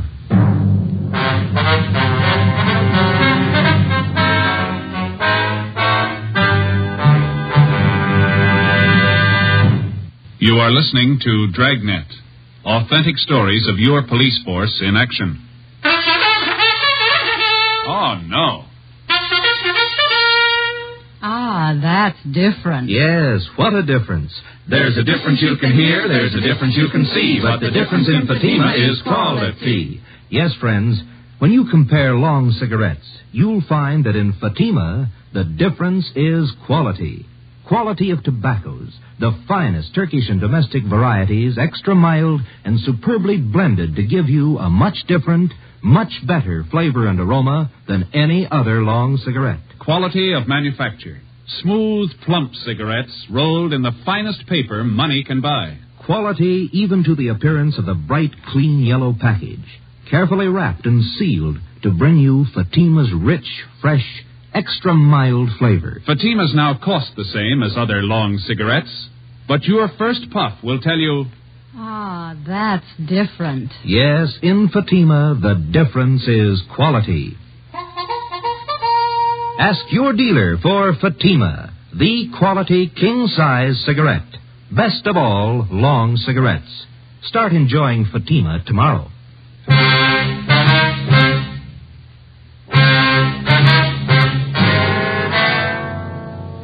Friday, January 29th, 11 a.m. We were unable to locate the woman who had registered at the hotel under the name of Mrs. Parks. There was no sign of the baby. The blanket we found in the room was identified by hospital personnel as the same type used in the nursery. The room was checked for fingerprints and physical evidence. We found nothing. People in adjoining rooms were questioned, but they could give us no information. We got a description of the woman who used the name Mrs. Parks from the desk clerk, and we got out an all-points bulletin on her. Her hotel registration card was checked for handwriting and fingerprints. Captain Steed ordered an immediate canvass of all hotels, apartments, and rooming houses in the central area. The hotel clerks were shown mug shots of possible suspects. They failed to identify any of them. 3 p.m. Friday, the search for the Stryker baby went on. Yeah, checked out all right. Okay, Gil, thanks. Anything? Gil and Zenas checked that Wilshire call. It's another phone. Might have something, fellas. Yeah? Ruiz and I were making the rounds of hotels out along Pico. Stopped at a drugstore for a cup of coffee. Mm-hmm. We talked to druggists while we were there. Had a pretty good story for us. You got a light? Yeah. Here you go. Thanks. This drugstore is 2 blocks from the hotel where the woman stayed. It's open all night. And the druggist told us a woman answering this Mrs. Parks description came in about 1:30 a.m. Bought a whole raft of stuff. How do you mean? What kind of stuff? Well, everything for a baby. Bottles, nipples, dextrose, oil powder, you know, all that stuff. Was he sure of the woman's description? He gave it to us before we'd even mentioned what this Mrs. Parks looked like. Right down to the color of her coat. Did she have the baby with her when she bought this stuff? The druggist said no. She even asked him if she could buy canned milk there. Where does it lead? How do you mean?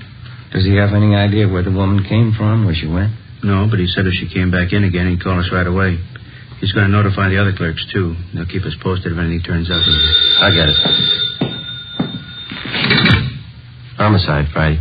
My name's Mrs. Lucy. I'm calling about that missing baby in the paper. Am I talking to the right department? Yes, ma'am. Do you have any information on the case? Well, I certainly have. I know where that Stryker baby is right now. Where's that, ma'am? Right next door. The Salazars have him. What makes you so sure? It's perfectly obvious, that's all. It's not their baby. Why do you say that? That baby they have no more looks like Mr. Salazar and Mrs. Salazar than mine do. How do you mean, Mrs. Lucy? It's very simple. Mr. Salazar is dark, quite dark. Dark hair, dark eyes, dark complexion. His wife's the same way. Yes, ma'am. The baby they have is a blonde.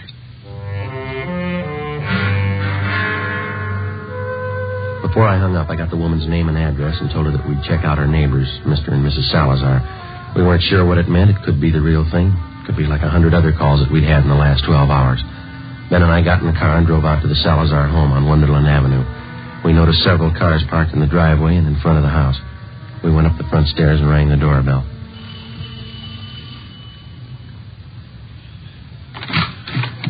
Yes, sir? Come on in, please. We'd like to speak to Mr. Salazar. Yes, sir, that's me. Come on in. Thank you. Come inside. Let me fix you a drink. You're late, huh? No, thank you. We're police officers, Mr. Salazar. I'd like to ask you a few questions. Oh? What's the matter? We're making too much noise for the neighbors? No, it's not that, sir. Just like to ask you a few questions. Someplace we can talk. Well, I have to take care of the guests, you know. We have this party here. My son was baptized today, my first son. That's why we're having a party. Yes, sir. We're sorry to interrupt, but this is pretty important. It won't take very long. Well, all right. I guess they can get along for a few minutes. Back here in the kitchen. It's probably the quietest place. Fine. Back this way, officer? Right.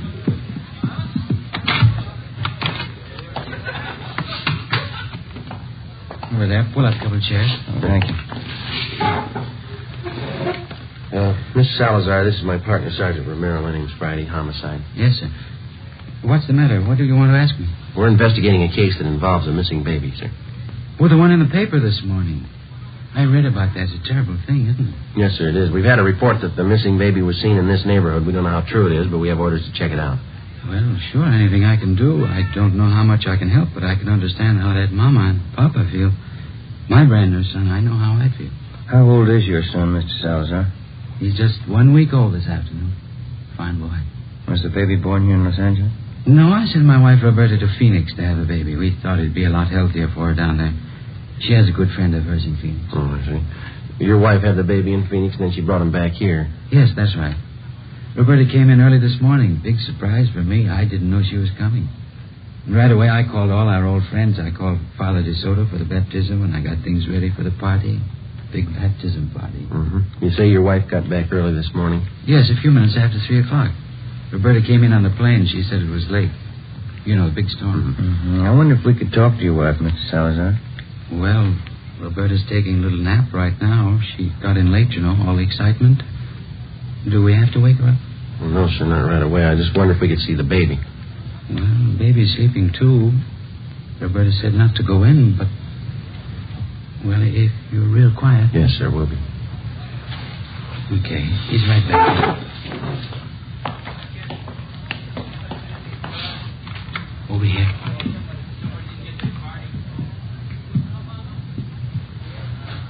Let me pull the blanket down. There he is. Big fella, huh? He's blonde. Huh? What do you think, Jim? I think he's got a twin. 5 p.m. Harlan Stahl from Latent Fingerprints arrived at the Salazar home. The footprint of the missing child taken at the time of birth was compared with the print from the child the Salazars had. The prints were identical. The missing baby had been found. 5:20 p.m. Ben and I talked with Mrs. Salazar in the kitchen of her home. The christening party went on. I don't think I understand what this is all about, officer. What has my baby got to do with all this? You know as well as we do, Miss Salazar. That baby in there, it doesn't belong to you. It's not yours. What do you mean it's not mine? Of course it's my baby. My husband's and mine. I just brought him from Phoenix last night. That's where the baby was born.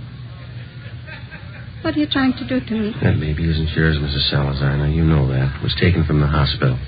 How about the truth? You don't know what you're saying. You don't know what you're talking about. It's my baby.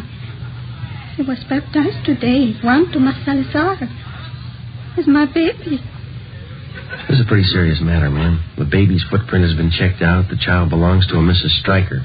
We want to know how you happen to have him. Because he's my baby. That's why I have him.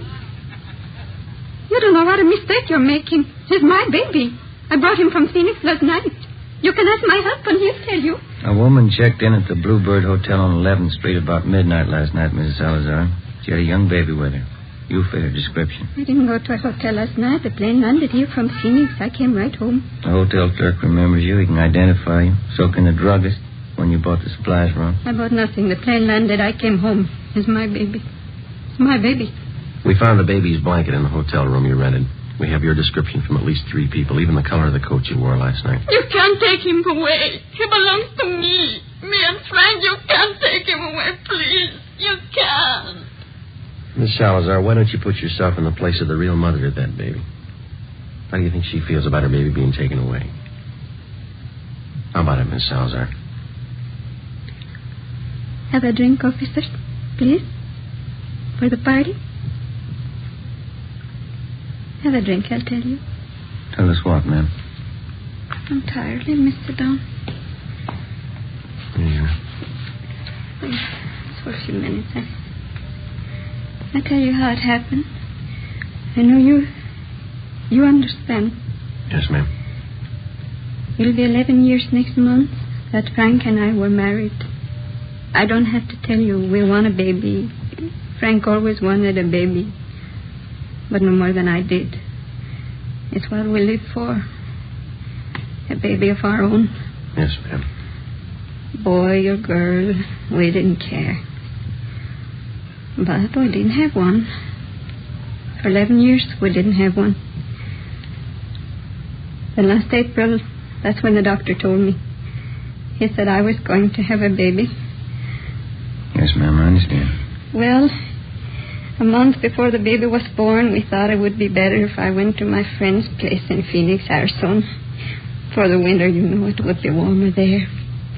And Frank thought it would be nicer for me and the baby. Your husband was still in Los Angeles? Yes, he tried to come to Phoenix, but he had to work, so I had my baby alone. It was a boy. My friend was with me. She'll tell you it was a boy. Yes, ma'am. I kept calling for him to bring my baby. It was a long time I kept calling. Then they finally came, and the doctor, too. And he's the one that told me. Yes, ma'am. He looked just like his father. I know that. But they told me he was dead.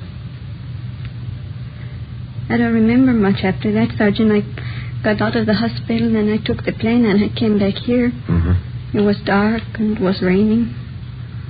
But I walked around. I walked up and down the streets, thinking, what could I tell Frank? Baby was dead, that's all I could tell him. Then I walked past the hospital. That was Mercy Hospital, huh? Yes. And it was raining.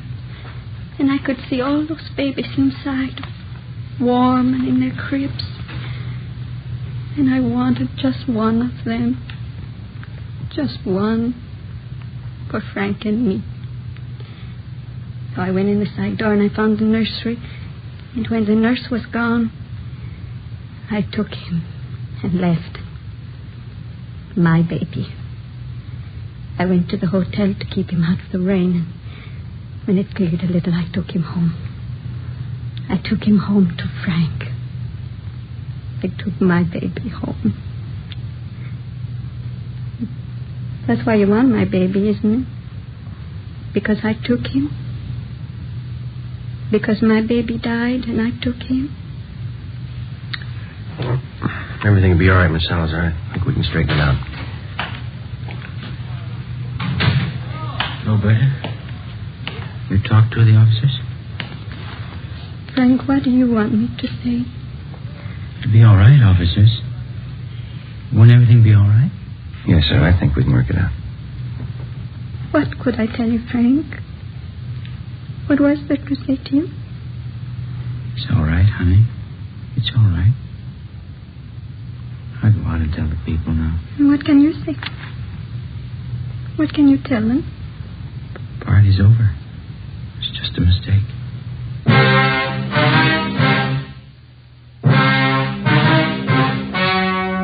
The story you've just heard was true. Only the names were changed to protect the innocent. In a moment, the results of the trial. Now, here is our star, Jack Webb. Thank you. Last week, I asked you to write me if your cigarette dealer was out of Fatima's. Well, you did, and we've done something about it. Now, if any more of you find a dealer fresh out of Fatima's, send me his name and address. We'll take care of that, too. Write me, Jack Webb, Post Office Box 951, Hollywood 28. And, Mr. Dealer, don't wait another day. Step up your Fatima order for Thanksgiving and the coming holidays. Get in on the increasing demand for Fatima, the quality long cigarette.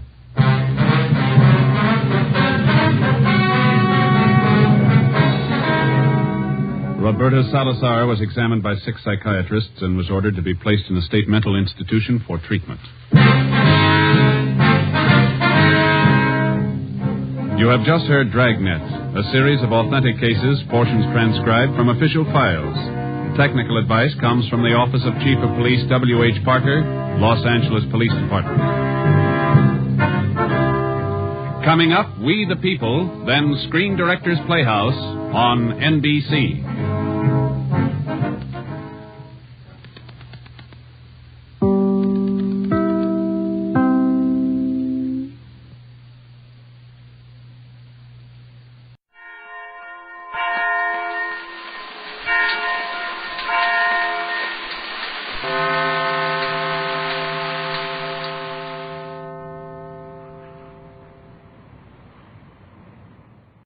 Regan, Investigator.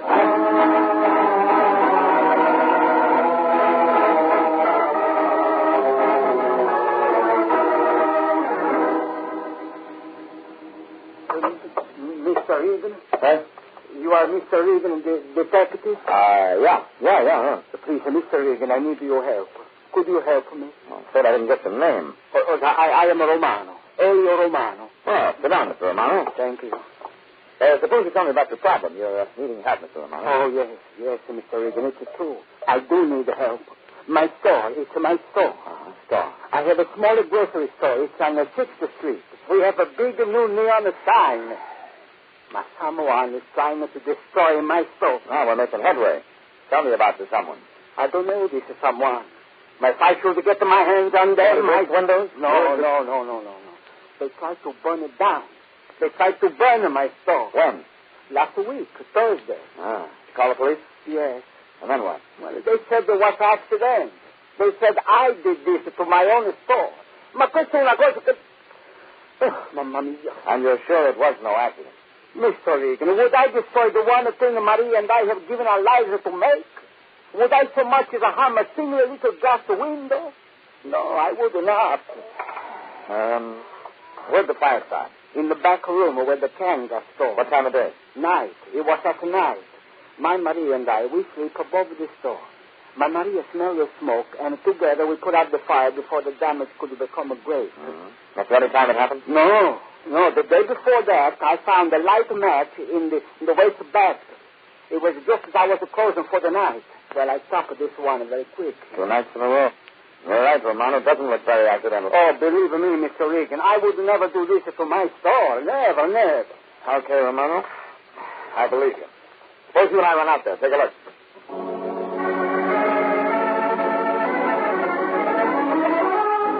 The little man with the wrinkled brow got in the car beside me, and we drove out 6th Street, past Alvarado, past Union. We parked in front of a small grocery store with a big neon sign over the door. Sign said very proudly, Romano's. And my client, Romano, glanced at it, nodded approvingly, and we walked in. Oh, Annie, are you back to save me? That foolish woman. Of course I'm back to save you. This is Mr. Regan, the detective. See. Mr. Regan, my wife, Maria. You're a very foolish woman. George, why send you to mad? How do you do, Miss Romano? The pig of a husband. If you worry about him and he says so, he's calling foolish. If you do not worry about him, he says you don't care. Mr. Regan, please, come with me. Right away, I'll show you where the fire starts. Please, come with me. Romano led me into a small back room behind the counter. There were shelves filled with canned goods and paper cartons. He showed me the waste paper basket near the door. Easy to toss a match in through the window above it that opened onto the alley. There were a few charred pieces of wood here and there, but very little damage had been done. Still, if everything Romano said was true, it didn't look like an accident. It was while he was pointing out the burnt wood that a customer came in the front door. I moved over toward the doorway and listened. Well, we'll see about that when I tell my neighbors. Then the things began to get interesting. I looked out. Plump, smug-looking woman carrying a heavy purse, her eyes glaring behind rimless glasses. That's your idea, eh? To force as many people in here as you can? Well, there certainly must be some law against people like you. I just wanted to make sure, that's all. And I must say I got what I came for.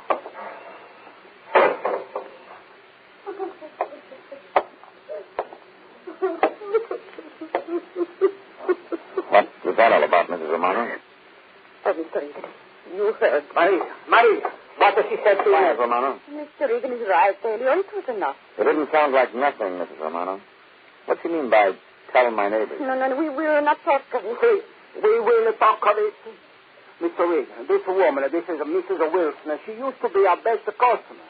Then she turned on us. She tells all her friends not to come to our store. Why? Why? Because...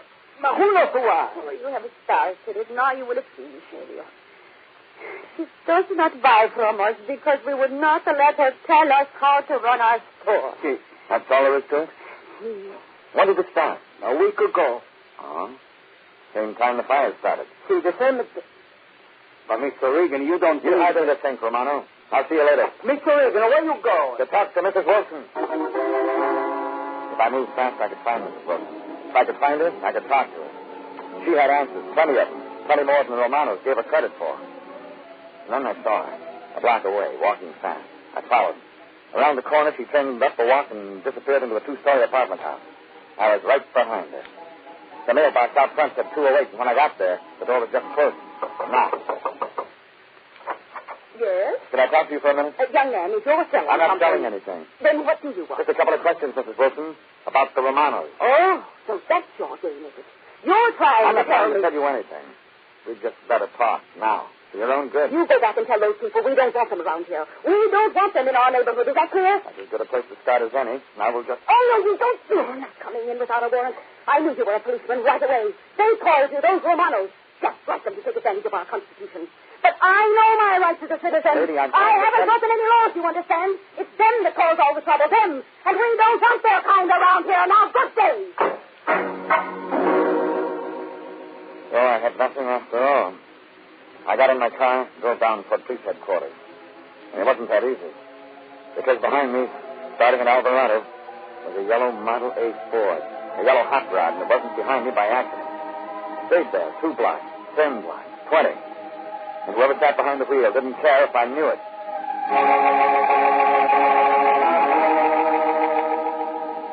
We stayed that way until we reached the block without traffic, and then suddenly the yellow car gunned up in the rearview mirror. And I could see a young kid hunched angrily over the steering wheel, and there wasn't any doubt about what a kid like that had on his mind or what he was going to do. He moved the car up close, next to mine, and yelled something angry kids yell, and suddenly his yellow coupe shot out ahead, cut into me.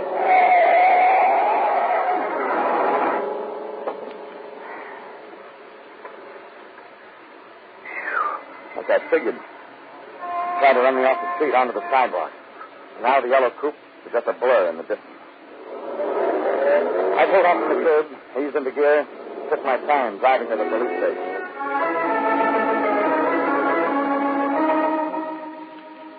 The police told me to check with the arson squad. The arson squad told me to check with the sergeant. And to make a rotten day just that much rottener, the sergeant turned out to be a guy I knew, named Bowles. All right, what do you want, Regan? Transferred from homicide, Bowles? I don't need any of your lip today, Regan. I'm busy. What do you want? You handle the Romano investigation? Romano? Who's that? It's the poor guy who happens to own a grocery store. Romano. Yeah, I checked it out last week.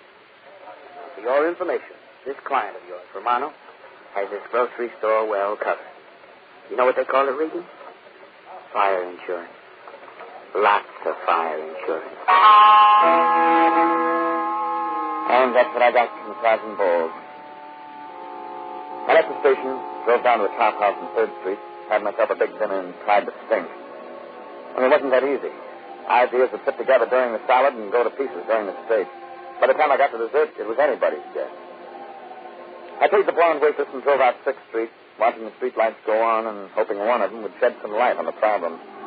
But when I got past Alvarado, I didn't have time to think. I stepped on the gas, drove faster.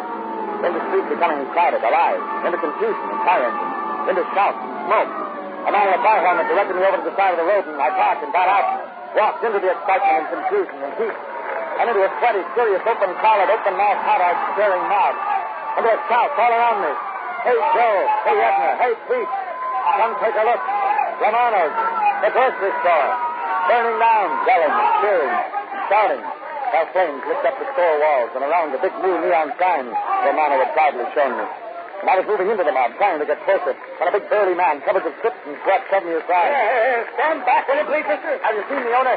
Too many people to see anything, mister. Out of my way. The big fireman moved on, and I followed him, letting him clear a path through the spectators, and up ahead, I could see another big man. This one I knew. Stand back there. Oh, Regan. Sam, have you seen Romano, the owner? What's he look like? A little guy, dark hair, Let him go, Regan. I haven't seen anybody. Better stand back. That wall's going. Romano and his wife live in there. Sorry, Regan. Too many people. My men can't get equipped. Never mind. Regan, come back there. 5 feet round shouts were lost in the crowd behind me as I moved and shoved and pushed my way around to the side of the burning grocery store. Somewhere in there was my client, Romano, and his wife, Maria. And then, stumbling out through the smoke, came a fireman. And he was dragging a man, a little man, coughing, spitting, breathing. It was Romano. It's the man you were looking for, mister. Maria, let me go, please. Let me go. Romano, it's me, Regan. Let me go in the name of God. Please let me go, Maria. I must have got to my Maria. You take him, mister. I'll go back for her. Right, I got him. Regan. Mr. Regan, please. They left to my Maria. Take it easy, Romano. They'll get Maria. They must have saved her. I'm going to get to Maria. I'm going to get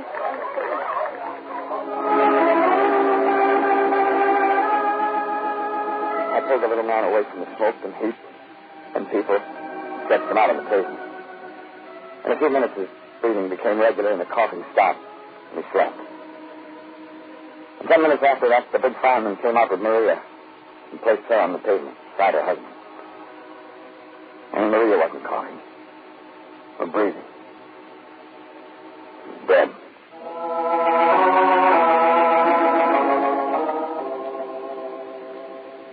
The ambulance took Maria and Romano away. The fire hissed steam where the fireman's hoses poured gallons of water. And soon even the crowd had lost interest. And only the hissing steam and smoke filled the cavity that had been Romano's grocery store. Fire Chief Rand came over to me. Did you find him, Regan, that man you were looking for? Yeah, Rand. I found him. Are you okay? Yeah. Yeah, you'll be all right. Not his wife. Oh, sorry to hear that, Regan. We did the best we could. I know. And what started it? I was just checking. So far, nothing conclusive. You think it was an accident? No. Went too fast. This one was planned, Regan. By a maniac. I'm not too sure. The next usually stick around. Watch it. They get their kicks that way. Check the crowd? They always check the crowd. Nothing certain yet. Okay, thanks. Regan, when you see Romano, tell him we did our best.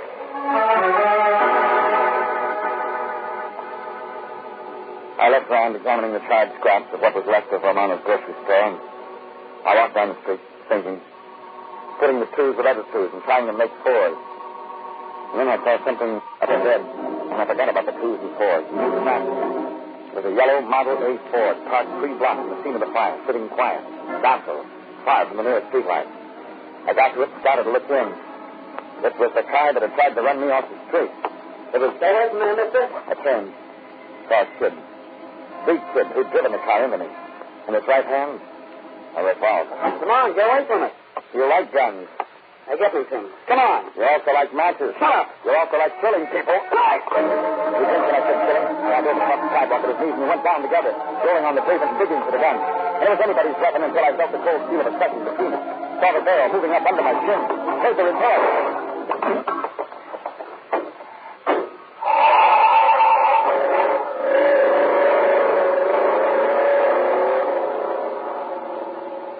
Kid was gone. And I was holding a sticky, damp spot above my left ear, and when I pulled my hand away, it too was sticky and damp. I got up, rocked unsteadily on my feet, stumbled down to my car. I reached for the ignition, pushed the starter, and decided to wait.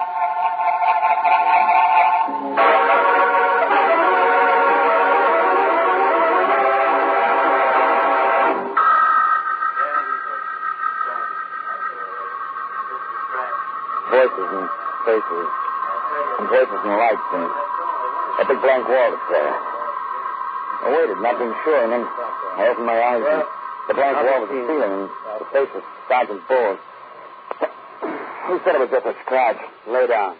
What's going on around here? Said lay down. You want to hurt something or something? Bull's here doing a stinks. Where are we? Georgia Street receiving. Huh? Only why Rand had brought Rand dropped me here? You found you in your car. You were out. Way out.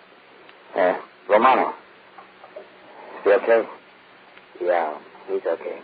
His wife, Mary. Does Romano know? Yeah, he knows. Bull. Yeah? You still figure Romano burned his own store down? Shut up. Besides, suppose you answer a couple of questions. Okay. Just ask me.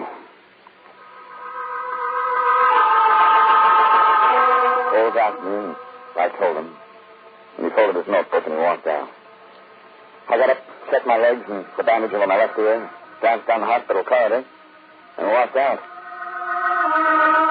30 minutes later, the cab let me off where I'd last seen that yellow coupe, and I began to check garages. And the first one I checked was behind the apartment building where Mrs. Wilson lived. And I got nothing. 30 minutes after that, I'd covered her side of the block and was on the last apartment across the street. 4 garages, side by side. First Chevy, second Dodge, third Ford. Not a new one. It was a coupe like the yellow one I was looking for, only this was black. Shiny black. Shiny black. That was worth something. I moved into the dark garage and looked close at that Model A and reached out and touched the shininess and brought my finger back fast. Sticky. Wet. Nearly painted. What are you doing back here? Short, fat with a flashlight beam in my eyes. Come on, speak up. What's your business? Turn off your light. Not a chance, mister. I'm on. I said turn it off. Hey. Whose car is this? None of your business. I said whose car? This is my property, mister. You... It ain't my place to give out information on my tenant. Oh, you want to live in the apartment? Well, Does he? Well, I rent that garage, mister. $5 a month. The guy who owns the car doesn't live here? It ain't no guy, mister. Woman pays the bill. A woman. A plump woman wears rimless glasses. Yeah. Her name's Wilson. Mrs. Wilson. Hey, that's... Thanks. Hey, you ain't got no right to ask me questions. I moved around the building, across the street, double time. Double time up the stairs. Up to the place I'd been earlier in the afternoon. It was late now, very late. But whether she liked it or not, Mrs. Wilson was getting our caller. I leaned on the buzzer, stayed on it. And midnight or not, Mrs. Wilson was going to answer if it took me home. What's the meaning of this? The very idea. Oh, it's you. Well, see here. I'm coming in, Mrs. Wilson. I won't have with you. I'm calling the manager. That's what I'm going to do. I'm coming in, Mrs. Wilson. You policemen have no right to disturb peace-loving citizens. I'm not the police, Mrs. Wilson. You're not the police? Well, Investigator. Not this time. Out of my house, you will. Get out of Shut up. What do you want? Your son. If he is your son. You're crazy. My son is out of town. Really? He's been gone since yesterday. He's visiting his aunt. That's right. He left on the train for Santa Barbara. That's where my sister lives. Tommy left yesterday morning. Tell me about Tommy. He's a good boy. There's nothing he's done wrong. What right have you What have you got covering up a murder? Murder? Sure, murder, Mrs. Wilson. When your kid set fire to Romano's store, somebody was killed. The law can call that manslaughter, Mrs. Wilson, but you and I know it's murder. You're lying. You're making Why, Mrs. Wilson? That's all I want to know. Why? Why did you knowingly let your kid set fire to that store? What kind of a distorted brain? You shut up. What those people got, they deserve. We don't want their kind in this neighborhood. We've got our rights. Who's we? Citizens. Real American citizens. Oh, Romano's not, is that it? There's no place I else. think I'll just look around, Mrs. Wilson. Where are you going? Look around. Something brought this business to a boil. You stay out of there! Oh, I wasn't going in. But since you made a point of it. Kitchen. You get out of here. Now, why would you care if I looked in your kitchen, Mrs. Wilson? Interesting. There, Regan. You've got no right to come in here and... Sugar, soap, lots of it. Let's see. Yeah. There are about 2 dozen cans of coffee, a couple of cases of soap. When there's the sugar there. I paid for it. It's my right to buy what I want. Romano can't tell me what I'm supposed to... Romano tried to tell you how much you could buy. No dirty, filthy foreigner's going to tell me what I That's right. You're an American. A real patriotic American. Right. The Constitution says you've got a right to buy as much as you want any time you want. You've got your rights. Yeah, remember, you're telling me that. So I'll send you to keep your nose out Your of kind my belongs behind bars, Mrs. Wilson. What? Your kind can't eat off the same table with Romano's. Your kind belongs out back in a pig pen, where you can wallow in your soap and coffee and sugar and grease. Get back with the pigs, Mrs. Wilson. Somebody left a loophole in the Constitution. Stand right where you are, mister. Well, that makes it complete. Oh, Tommy.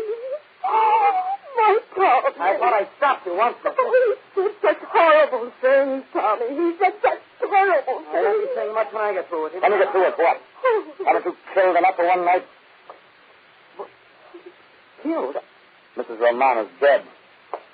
Dead from the smokes and flames and faith your mother cooked up. Oh, no. I wasn't going to kill her. Oh, just a little fire. Burn them out of the neighborhood. Your mother's idea. Tommy, don't burn him for me. Sure, they always start that way. Just a little hate. But it grows, doesn't it, kid? Starts with a fist, ends up with guns, lots of them. Tommy. I didn't... Go on, shoot, kid. Make the neighborhood safe for Americans. Your mother's kind of American. Kind of breeds hate and greed and gets start doing it. Tommy, you can stop. Shoot, kid. That proves she's right, that you can kill because you're special, like she is. Give me that gun.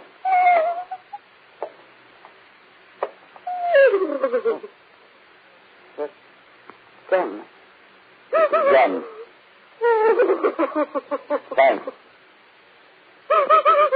There must be something in the Constitution that fits you, Mrs. Wilson.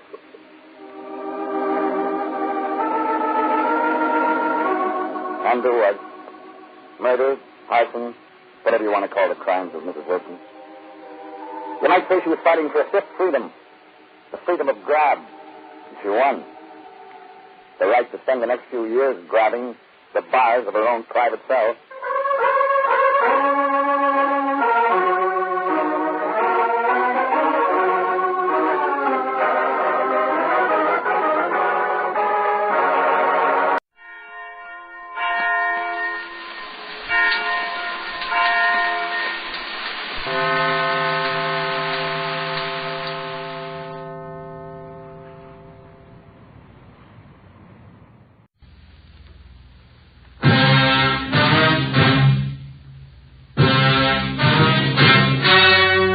story you are about to hear is true. Only the names have been changed to protect the innocent. Fatima Cigarettes, best of all long cigarettes, brings you Dragnet.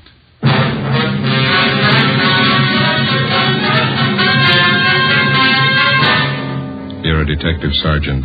You're assigned a homicide detail. A man and his wife are found dead in a rooming house. A dead parrot lies on the floor beside them. The killer set fire to the room to cover his tracks. Your job, get him. You'll be amazed when you compare Fatima with other long cigarettes. You'll find they now cost the same. But in Fatima, the difference is quality. You see, Fatima is the quality king-size cigarette because it contains the finest Turkish and domestic tobaccos superbly blended. And Fatima is extra mild with a much different, much better flavor and aroma than any other long cigarette. Because of its quality, its extra mildness, its better flavor and aroma, Fatima has more than doubled its smokers coast to coast. So try comparing Fatima yourself. Fatimas now cost the same as other long cigarettes, but your first puff will tell you... Ah, that's different. Yes, in Fatima, the difference is quality. Ask your dealer for Fatima, the quality king-size cigarette. Best of all long cigarettes. Start enjoying Fatima tomorrow.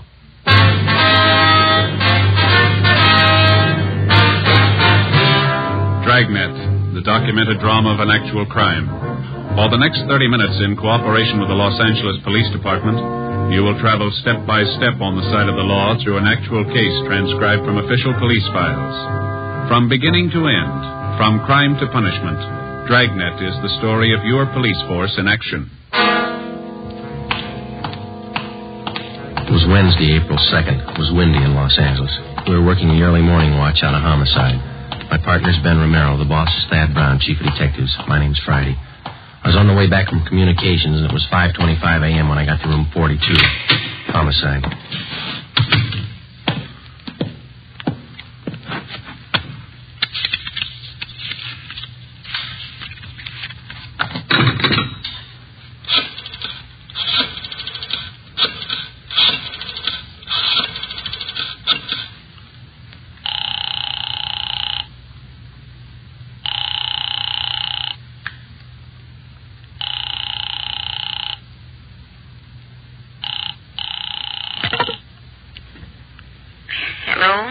Is this Miss Jones? Yes, who is it? This is Joe Friday. I'm sorry to bother you, Miss Jones. Is Lee there? Oh, yes, Joe. Just a minute. I'll wake him. Lee, honey. Lee, it's Joe Friday. He wants to talk to you.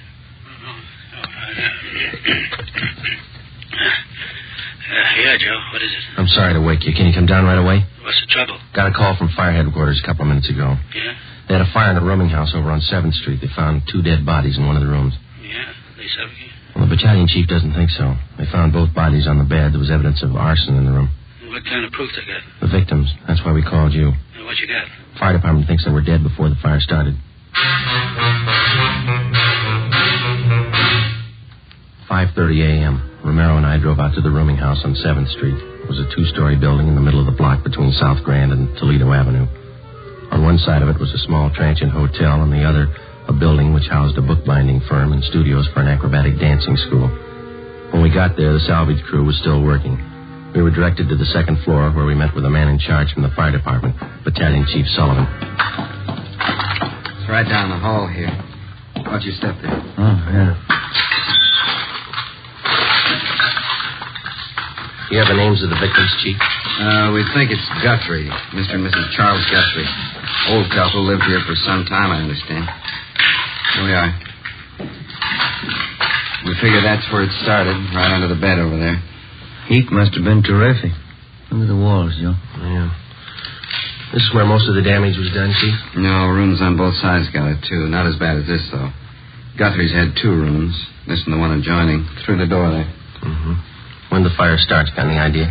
About 4:45, I'd say. Landlady smelled the smoke about 10 to 5, put in the alarm. Fire was out 3 minutes after 5. Any other casualties besides the Guthries, I mean? No, just the 2. Okay. Over on the bed here.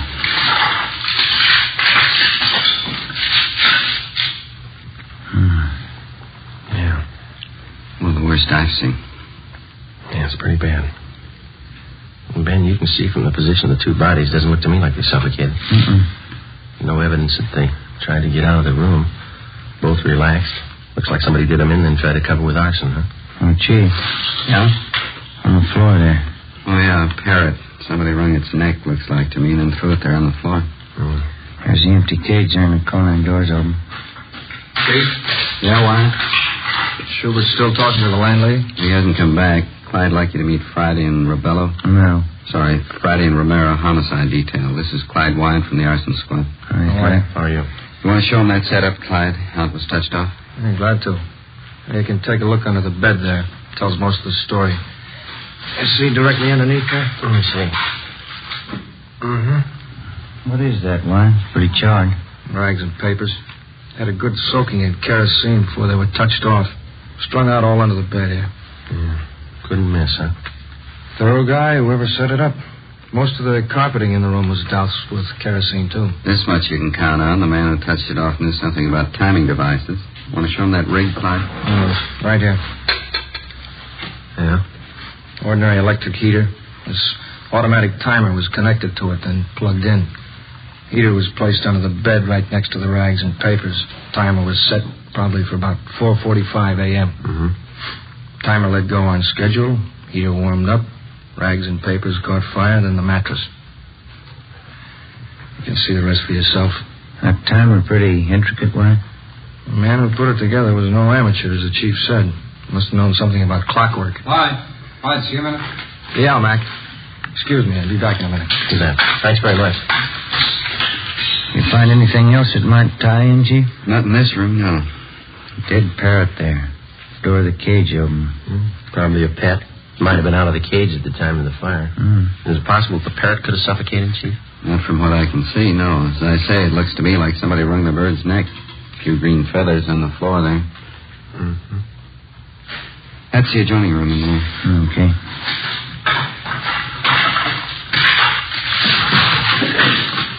I figure the Guthries used it as a sitting room. Yeah. You can see the fire didn't wipe out everything in here. Hey, Joe. Come here a minute. Right. This carpet here with the door. Dark stains. Let me see. What do you think? Could be blood. Heavy stains, sure enough of them. Yeah. Looks like more of them by that desk there, and some on the wall, too. Desk drawer's open here. Yeah, I see that.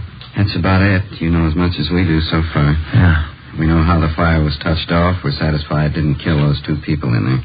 The boys from arson squad talking to the other roomers in the building? Right now, you can check with them. Okay. Well, thank you very much, Chief. I certainly appreciate it. Not at all. The usual breaks, isn't it? How's that? This is Fire Prevention Week. 5:53 a.m. Lieutenant Lee Jones and the crew from the crime lab arrived. Davis, the photographer, Dean Bergman from Leighton Prince. Pictures were taken of both rooms, which made up Mr. and Mrs. Guthrie's living quarters. Photographs of the bodies were taken. Bergman processed for fingerprints. While Lee Jones continued his investigation, Ben and I went down the hall to the landlady's apartment, where we met with Ray Schubert, one of the men from the arson squad. These men are from Homicide Division. Sergeant Friday, Sergeant Romero, Mrs.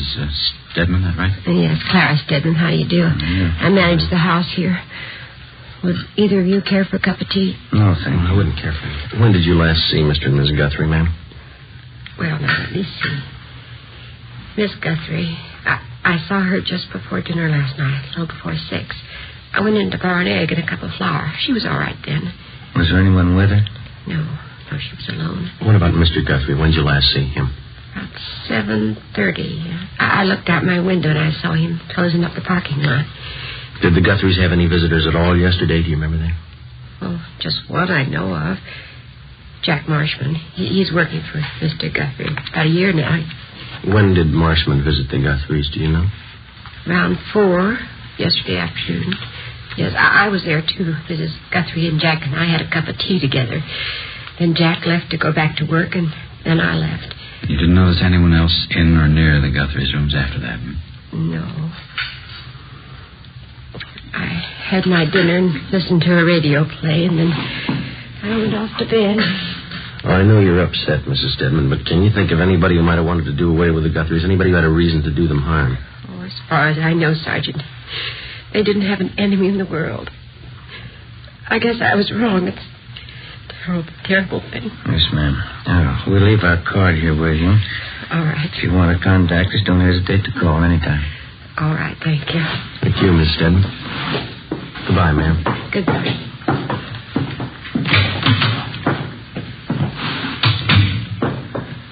What time are you?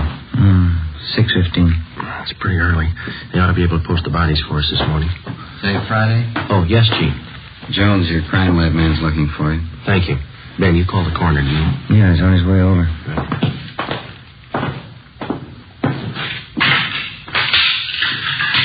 Lee? Hi. I'm looking for you. Got a few things. Yeah, what's that? This hammer. Found it over in the corner under some of the rubble. Yeah. These stains on the metal handle here, on the head. Gave it the benzodine test. It's blood. You figure it's a murder weapon? I'll know more when I get the coroner's report. Bergman lifted a lot of nice prints. A lot of them all over everything. Yeah. On the handle of this hammer, on that timing contraption over there, the one that touched off the fire, even left some in the next room on that metal box in the drawer of the desk. How do they look? Got good prints from each room. They match. Go in the next room. Something else.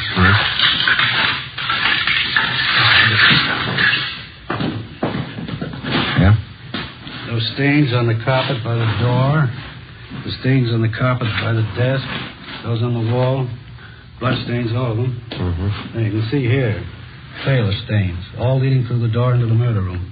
You figure they were murdered in here, and then the killer took the bodies in the next room and put them on that bed. Then he set fire to cover up. That's my guess. How about the prints on the box in that desk, Lee? Might have been money in the box. Possible burglary? That's an angle. I'll take scrapings from these stains on a biological precipitant when I get back to the lab. I'll let you know how it comes out. Better start finishing up here.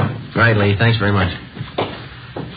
Well, looks like we're in fair shape. A hammer, a couple of fingerprints. Right. Romero? Yes, Hubert? That fellow that worked for Mr. Guthrie in the parking lot, Jack Marshman, just got here. Did you talk to him? Wyatt and I have him in one of the empty rooms down the hall. Thanks. Which way? Down here. Seems pretty well broken up. You talked to anyone besides you since he got here? No, I told him the Guthries were dead, that's all. It's taking you pretty hard. Which one? Right here.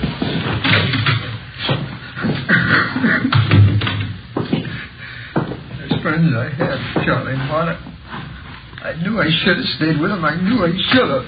These men are from homicide, Mr. Marshman. Huh? Sergeant Friday, Sergeant Romero. Hello, Mr. Marshman. How are you? I don't know what I can tell you. I can't understand. Poor Charlie and boy. Well, what can I do to help? We'd like to have you answer a few questions, if you don't mind, sir. Certainly. Certainly anything to help out. Please, you got to find out whoever did it. You got to find out who killed them. We're going to try, Mr. Marshman. Now, would you tell us the last time you saw the Guthries alive? Sure. Maud, Mrs. Guthrie, about 4:15 yesterday afternoon. Me and Mrs. Stedman, she's a line lady, we had tea with her. And I went back to help Mr. Guthrie at the parking lot. When's the last time you saw him? Oh, it's about 6:30. That's when I get off duty at the lot. I said goodbye to Charlie. Never dawned on me it was the last time I'd see him alive. I just can't understand. It's such a vicious thing. Charlie and Marta. It's really terrible. Yes, sir. You want to just sit down there, Mr. Marshman? Oh, thank you. Right. Yeah? Are you sure you're the only one who talked to Marshman since he died? That's right. I met him at the door downstairs. Well, the only thing you told him was that the Guthries were dead. That's all he got from us. Any chance he could have been in the room since the fire? Not a chance. Then how do you know somebody killed him?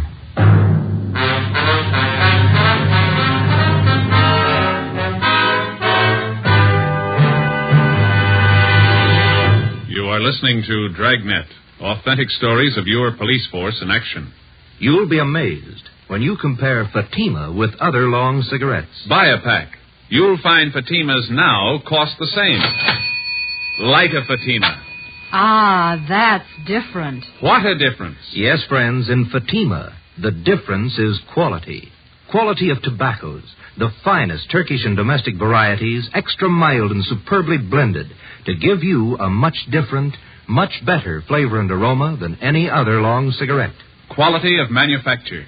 Smooth, plump cigarettes rolled in the finest paper money can buy. Quality, even to the appearance of the bright, clean yellow package.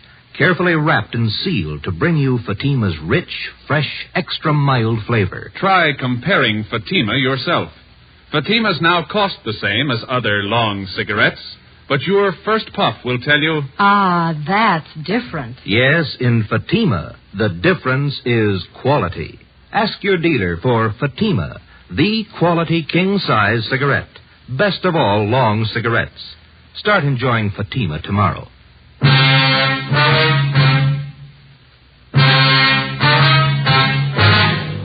Wednesday, April 2nd, 6:45 a.m. Lee Jones and his men completed their investigation and took their findings back to the crime lab for further examination. The deputy coroner arrived and removed the bodies of Mr. and Mrs. Guthrie to the county morgue. Together with Clyde Wyant and Ray Schubert of the arson squad, Ben and I continued questioning the Guthrie's friend and employee, Jack Marshman. His answers got more confused, and he kept contradicting himself. In some ways, he seemed childlike. In others, a good deal more complex. We strung along. In order to keep up the pretense that he was not a suspect, we asked him to come along with us while we checked his living quarters, a 2-room basement apartment near Olympic and South Flower. We explained it as a routine check. Marshman was calm and self-assured. Well, here it is, officers. You can see for yourself. Yeah, Nice, comfortable place. Oh, I like it. I've been here for about 3 years. Well, this room is where I do my living. Pull-down bed. It's a little gas Play-Doh. That's handy. Compact. I see. What do you use this next room for here, Jack? Oh, it's my shop. I like to put around. You care to see it? Yeah, okay.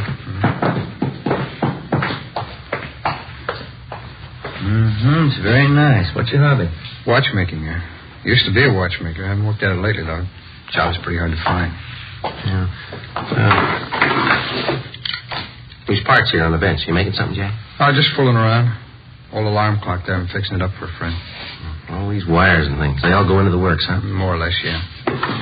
Just something I was fooling around with. It keeps me busy, you know. I like a hobby. They say it's good for you. That's what they say, yeah. Where does this door go, Marshman? Oh, it's my closet. Just some clothes and stuff in there. Just junk. Don't mind if I look, Dave. It's only a closet. They're just clothes and junk. There's nothing to see. Say, Jack, do you usually keep this stuff around? Huh? Oh. It's kerosene, and it's pretty dangerous to store like this. There's no cap on it. Yeah, I'm glad you reminded me. I got to get a cap for that. I use it to wash up. My hands get dirty working around the bench. This shirt, these trousers. Are yours, Jack? I wish you wouldn't drag that stuff out. It gets my stuff all mixed up. Yeah, they're mine. That's what I figured. The stains here is quite a few of them. Some kind of paint I was using. I'm pretty sloppy with paint. That's not paint, is it, Jack? It looked like blood to me. Well, what difference does it make? Working clothes. I think your reason was in the day. Oh, why don't you lay off? Who cares what kind of stain it is? You come in here snooping around, looking all around. I invited you in here. I didn't give you the place. This is my apartment. This is my shop. Now, you can get out. You hear me? Both of you can get out. What's the matter, Jack? I said you can get out. All right. You want to tell us before we go? I'll tell you what. Why you killed the Guthries. What do you mean? Why did you kill Mr. and Miss Guthrie? No reason. I just did. 9 a.m. We put the stained clothing and the materials from the workbench in the car. Together with the suspect, we headed back for the office. On the way, Marshman was quiet. He asked for some breakfast. We stopped and bought him some ham and eggs. We tried to get him to talk. He refused. After breakfast, we dropped the stained clothing and the other things at the crime lab, and then we drove to the city hall. We parked the car in front of the Spring Street entrance and started up the stairs. Hey, wait a minute. What's wrong? I've been thinking. Yeah? It's all a mistake. What is? I didn't know what I was talking about. I didn't kill him. 9:47 a.m. Ben and I took the suspect into the interrogation room. We checked him through R&I. He had a record of 2 petty thefts the year before. We went back to the interrogation room and got on the phone. We called latent fingerprints. We made them, Joe. The prints on the hammer, the timing device, and the metal box on the desk. They all belong to Marshman. 10:03 a.m. I called the county morgue. Bodies identified as Mr. and Mrs. Charles Guthrie. Cause of death, Mrs. Guthrie. Multiple depressed fractures of the skull. Subarachnoid hemorrhage. Blunt instrument. Cause of death, Mr. Guthrie, about the same. Compressions of the brain in the occipital area around the brainstem. 10:25 a.m. I put in a call to Lee Jones at the crime lab. The materials from the workbench are the same that went into that automatic timer, Joe. Piece together the cut ends of some of the wires. They match. How about the stains on his clothes? Human blood. 10:45 a.m. We laid it out for the suspect, step by step. Let me rest a while. I'll feel better. Let me think. We stayed with him. We waited. 11:20 a.m. The suspect opened his eyes. Sergeant? Yeah? I want to talk about it. 11:25 a.m. Schubert and Wyatt from the arson squad joined us. We called in one of the stenographers to take Marshman's statement, Eleanor Eastlack. She automatically took down the time, the place, and those present. Jack, this is Miss Eastlack. She's going to record your statement so there'll be no misunderstanding as to what you say at this time. How do you do, man? Hello. Joe, you want to handle the question? All right. Jack, we've got a few preliminaries here for you. Okay. John Everett Marshman, is that your true name? Yeah. Where do you live? 122.5 Morgan Place, Apartment B. What's your age? 37. Occupation? Watchmaker, when I'm working. Well, now, Jack, you've indicated to us in a previous conversation that you're willing to make a statement setting forth the true facts surrounding the deaths of Mr. and Miss Charles Guthrie. That's right, I'll tell you. Were you in their home Tuesday, April 1st? That's yesterday. Yeah, that's right, I was. What time did you get there? First time? About 5 minutes to 4 in the afternoon. Mrs. Guthrie was there, and so was the landlady, Mrs. Stedman. We had some tea. Was anybody else present while you were there? No, it's just the three of us. How long did you stay there? I left about 4:15, I guess. I guess I was there about 20 minutes. Where'd you go when you left? Well, back to the parking lot as usual. Charlie Guthrie left and went home to dinner. He got back about 6:15. I left at 6:30, quitting time. Where'd you go after you left the parking lot? Went around the block and then back to the Guthrie's place. Why'd you go back there? To get money. Charlie never paid me enough. Picked me up and expected me to work for nothing. All right. Now, in your own words, will you tell us just what happened starting when you entered the Guthrie's apartment the second time? Mrs. Guthrie opened the door and I went in. She gave me a cup of tea and I told her I wanted some money. She wouldn't give me any. I don't know why, but I was mad. I was sick and tired of both of them. They never gave me enough money. Eleanor? I'm reading it, Sergeant. All right, go ahead, please. Mrs. Guthrie went in the next room, and I went over to the desk and got the money from the box that they keep it in. I don't know how much. I grabbed all of it, and that parrot started squawking. Mrs. Guthrie came running in. She saw me with the money, and she says, "Jack." I picked up something and hit her. It was the hammer, and I kept hitting her. Can you remember how many times you hit her, Marshman? Oh, I don't know. She fell down. Parrot was still squawking, jumping around the cage. I went over and opened the door of the cage and pulled the parrot out. It stopped moving finally. I went in the bedroom and threw it on the floor, and then I dragged Mrs. Guthrie in the bedroom and put her on the bed, and I left. Where'd you go? No, I don't know. I walked around. Tried to think of something. It was cold. I got a bottle of wine, I drank it, and I got to thinking about what Charlie'd do when he got home. I knew he'd be sure I did it. He always blamed me for everything. So I finally went back to the Guthrie's place and found the hammer that I used on her. What'd you intend doing with the hammer? Killed Charlie. She had it coming, so did he. You can't blame me if they forced me into it. Anybody would have done the same. What'd you do after you found the hammer again? I picked it up and waited for Charlie to come home. I remember that. Wine made me feel pretty good. I stood there in the dark holding the hammer, watched out the window for Charlie. It was cold out, I remember that. There's a radio on down the hall, and I held on to the hammer and waited for Charlie. Neon light across the street that came through the windows. Old lady was on the bed in there. I could see the parrot on the floor. It was quiet. I had a smoke. Traffic kept going by outside. I could hear that. I held on to the hammer. It's windy out. I kept thinking Mrs. Guthrie was looking at me from the bed, but she wasn't. Charlie came home at the usual time, a little after 7:30, and I stood by the door. He came in and closed the door after him. When he reached for the lights, I hit him. He fell down, I hit him some more. You couldn't blame me. Anybody would have done the same. Anybody would have, the way he kicked me around. How many times did you hit him, Marshman? I don't know. Was it twice? 3 times? I don't know. Hit him till he quit moving. That's all. I Took him, dragged him into the bedroom, put him on the bed with his wife. I put him over. Wiped the stains off of me and left. It's the only thing I could do. Where'd you go then? My place. I knew that timer had to do the trick. I put it in a shopping bag with some stuff, and I went back to the Guthries. They were still there in the bed. Parrot was on the floor. Would you repeat that last part, Mr. Marshman? Oh, I said they were still in the bed, the Guthries, and the Parrot was on the floor next to the bed. Put the kerosene on the carpet and the rags and paper under the bed and rigged up the electric heater and the automatic timer to set it off. A little slower? Yeah, we'll just speak up, Jack, and then slow it down just a little bit. Oh, sorry. How did you rig the timer to set off the heater, Marshman? Can you tell us? Oh, it'd take all morning to tell you. You got the timer. I'll take it apart and explain it to you if you want. All right. What was your purpose in setting fire to the room? You knew both Mr. and Mrs. Guthrie were dead, didn't you? Oh, sure. Sure they were. They forced me into it. They set the fire to make it look like an accident, like they'd burned it. Well, what'd you do after you set the timer? Oh, left, went down the street, bought a couple of bottles of wine, talked to the guy a minute. I walked around a while. It was too cold, so I went home. When'd you get home? 2:30 maybe. I don't remember too well. Did you go right to bed? Yeah. Did you go to sleep? No. I laid there and read a movie magazine, drank the wine. Finally, I finished up the 2 bottles and dozed off. What time did you get up? A little before 6 this morning. Went down to the Guthries to nose around. That's when I met you guys. Well, you know all the rest because I've been with you ever since. All right, Jack. Anything else you'd like to add? No, I told you everything. All right. And this statement was given free and voluntarily. There's been no promise of immunity or reward extended to you? Yeah, that's right. Was any force, violence, or duress used to induce you to make this statement? No. Okay. These questions and answers have been recorded by the secretary here. After they've been transcribed, will you be willing to sign it as a true statement? Well, sure, I'll sign it. All right, Eleanor. Will you get that out as soon as possible? All right, Sergeant.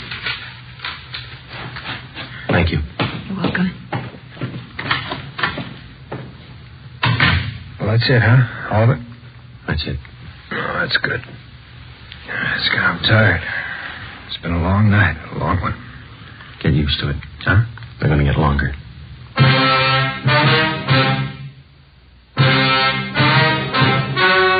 The story you have just heard was true.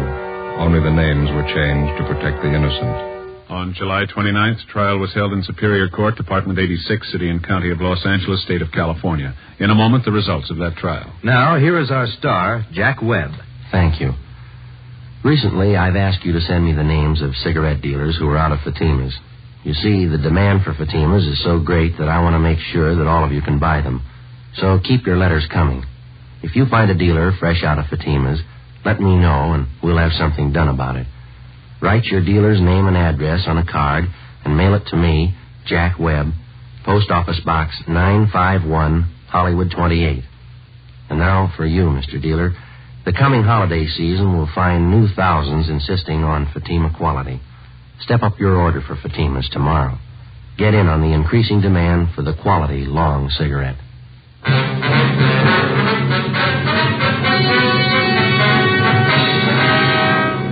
John Everett Marshman was tried and convicted of murder in the first degree, 2 counts, and arson, 1 count. He is now serving a life term in the state penitentiary without possibility of parole. You have just heard Dragnet, a series of authentic cases from official files. Technical advice comes from the Office of Chief of Police W.H. Parker, Los Angeles Police Department. Fatima Cigarettes, the best of all long cigarettes, has brought you Dragnet, portions transcribed from Los Angeles. Coming up, We the People, then Screen Directors Playhouse on NBC.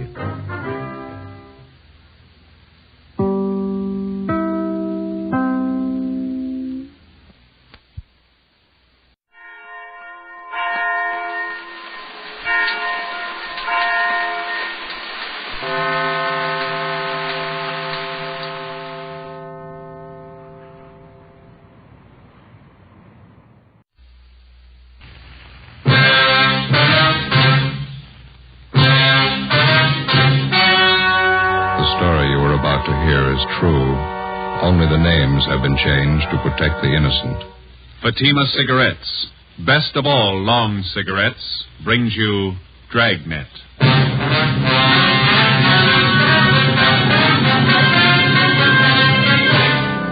You're a detective sergeant. You're assigned a bunco detail. A gang of petty swindlers has set up operations in your city. They're experienced, cunning. They work fast. Your job, get 'em. You'll be amazed when you compare Fatima with other long cigarettes. You'll find they now cost the same. But in Fatima, the difference is quality. You see, Fatima is the quality king-size cigarette because it contains the finest Turkish and domestic tobaccos superbly blended. And Fatima is extra mild with a much different, much better flavor and aroma than any other long cigarette. Because of its quality, its extra mildness, its better flavor and aroma, Fatima has more than doubled its smokers coast to coast. So try comparing Fatima yourself.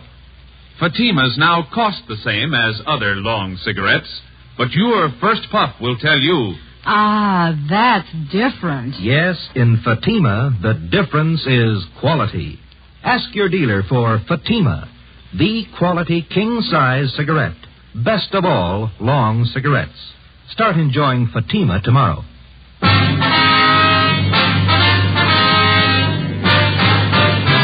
Dragnet, the documented drama of an actual crime. For the next 30 minutes, in cooperation with the Los Angeles Police Department, you will travel step by step on the side of the law through an actual case transcribed from official police files. From beginning to end, from crime to punishment, Dragnet is the story of your police force in action. It was Tuesday, December 14th. It was cold in Los Angeles. We were working the day watch out of bunco detail. My partner's Ben Romero. The boss is Captain McCauley. My name's Freddie. It was 10:35 a.m. when I got to room 38. Bunco detail. Joe? Yeah, Ben. Joe, this is Miss Bergstrom. You talked to her on the phone last night? Oh, yeah, sure. This is my partner, Sergeant Friday. How you do? Glad to know you. Would you care to sit down? Thank you. I was downtown, so I thought it'd be just as easy for me to come in and see you. Did you bring those things with you, Miss Bergstrom? Here they are. Wristwatch. Pen and pencil set. Mm-hmm. Sure make them look nice, don't they? On the outside, yeah.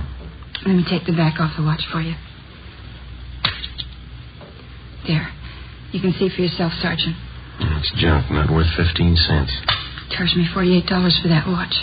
Said it was wholesale. He wasn't making any profit on it. Told me he was doing it because he'd known Harry so well. Watch only ran for a day, then it stopped. How about the pen and pencil set, miss? This is bad. Pen's just a shell, won't even write. Same with the pencil. I paid him $30 for them. Mm-hmm. This engraving on the pen was love from Harry. That's Harry's boy I was engaged to. That's how the man got me interested to start with. Came to my house and gave them to me. The watch and the pen and pencil. Said Harry had ordered them as presents for me. See? I started to cry when he brought them. Poor Harry. When did this man come to your home, Miss Bergstrom? Yesterday morning. Guess I should have been more careful, but I didn't think anybody would do a thing like that. What kind of a story did he give you? Well, he came to the door and told me his name was Spencer. He said Harry had ordered these things as presents for me, and Harry told him to deliver them to my house. Watch looked beautiful in the case. I didn't know anything was wrong. I see. Would you go on, please? He told me it was a special order. Said Harry had written him from overseas a week before. Harry was in the Marine Corps, you know. Mm-hmm. Well, he said he hoped the engraving was all right. The way Harry wrote, he wanted it in his letter. I just couldn't take it. I cried. This man, he pretended to be a close friend of Harry? Yeah. That's why I showed him the letter. One from the Marine Corps about Harry being killed overseas. When did you receive that letter, Miss Bergstrom? 2 days before. On Saturday. Harry's name was on the casualty list on Monday. Yes, we understand. What did the man do when you showed him the letter? He sympathized with me. Or he pretended to. I didn't think there was any trick. I didn't think anybody was that low. Pen and pencil set looked a little cheap, but I wanted them no matter how cheap they were. Harry's last present to me, that's what I thought. How did he broach the idea of money? Well, when he was ready to leave, he told me Harry had ordered the things on credit. Said he didn't want to mention it, but he wondered how I could get payment for the watch and the pen and pencil. Well, he didn't show you a bill, did he? An invoice listing the price of the watch or the engraving that was done? No. I didn't want him bothering Harry's mother or father at a time like this. I borrowed some money from my dad and paid him. Let's see, it's $48 for the watch, $30 for the pen and pencil set. Yeah. He gave me a phone number to call if the watch needed adjustment. And when I found the watch was a fake, I called the number. It was a Chinese laundry. They didn't know anything about it. You haven't seen or heard from this man since he left your house yesterday morning? No. Could you describe this man for us, Miss Bergstrom? What he looked like? Clothes he was wearing? It's right here in this slip of paper, Sergeant. I wrote it all out for you. Thank you. Well, you're not alone, if that's any consolation. There's an army widow out in Hollywood who was cheated on the same kind of deal last Friday. It's so cruel using a dead person's name to cheat you. Yes, ma'am. How can anybody get lower than that? They keep trying. Ben and I took Miss Bergstrom's crime report. The phony watch and pen and pencil set were booked as evidence. In the past 2 weeks, we'd received a half a dozen identical complaints from relatives or friends of lately deceased persons. The swindler, or con man, as he likes to be called in his trade, gets the names of lately deceased persons from the obituary column or the military casualty list in the newspapers. Then he fixes up some cheap article of merchandise with appropriate engraving and calls on the friends and relatives of the deceased. He pretends to know nothing about the death of the person whom he claims placed the order for the merchandise. In almost every case, the friend or relative agrees to pay for the articles at some exorbitant price. For the con man, it's a lucrative racket. For the public, a vicious one. Wednesday, December 15th, Ben and I looked up an informant, a former con man. What do you think of it, fellas?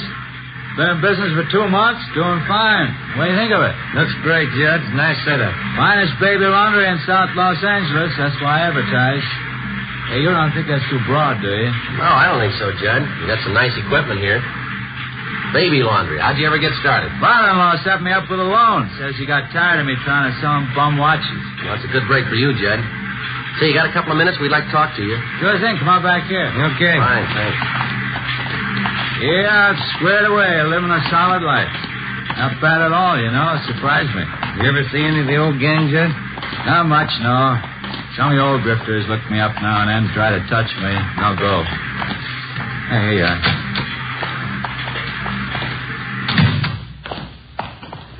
Pull one up. Yeah. Thank you.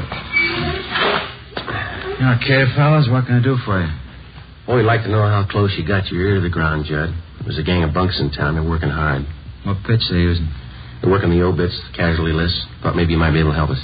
I don't know. How long you been gone? Last couple of weeks. Had half a dozen reports on them. That's one thing they never could tap me for. Obituary racket. Lousiest racket there is. Can you do anything for us? I heard one little rumble about it. 4 or 5 guys in the con mob. That right? We know that, Judd. Where can we look for them? Now, you know my position. When I quit the game, I quit. The only contacts I make are when some of the old boys come around for a touch. Well, how much have you heard about the gang? Well, what I said, there's 4 or 5 of them out of the Middle West, I think. You got any idea at all where we could start looking? Well, I can start checking for you. You nailed any of them yet? We've got to find them before we can arrest them, Judd. Yeah, well, as I say, when I quit the game, I quit. But maybe I can take a few soundings for you. Can't promise you anything. I'm strictly on the up and up. Okay, Judd. You know where to get in touch with us. We'll appreciate anything you can do. Yeah, well, you've helped me plenty of times, fellas. Wouldn't hurt a bit to tab that bunch. I'll walk that way. Yeah, see, you got all the machines going. Baby laundry business must be pretty good, huh? It's a staple commodity, fellas. Kids always need a fresh change. Just a minute. Yeah, look at this. Just look at the size of it. Yeah. You ever see anything so small in your life? It's cute, huh? Yeah, what is it? New kind of soakers, I think. Let's see the label here.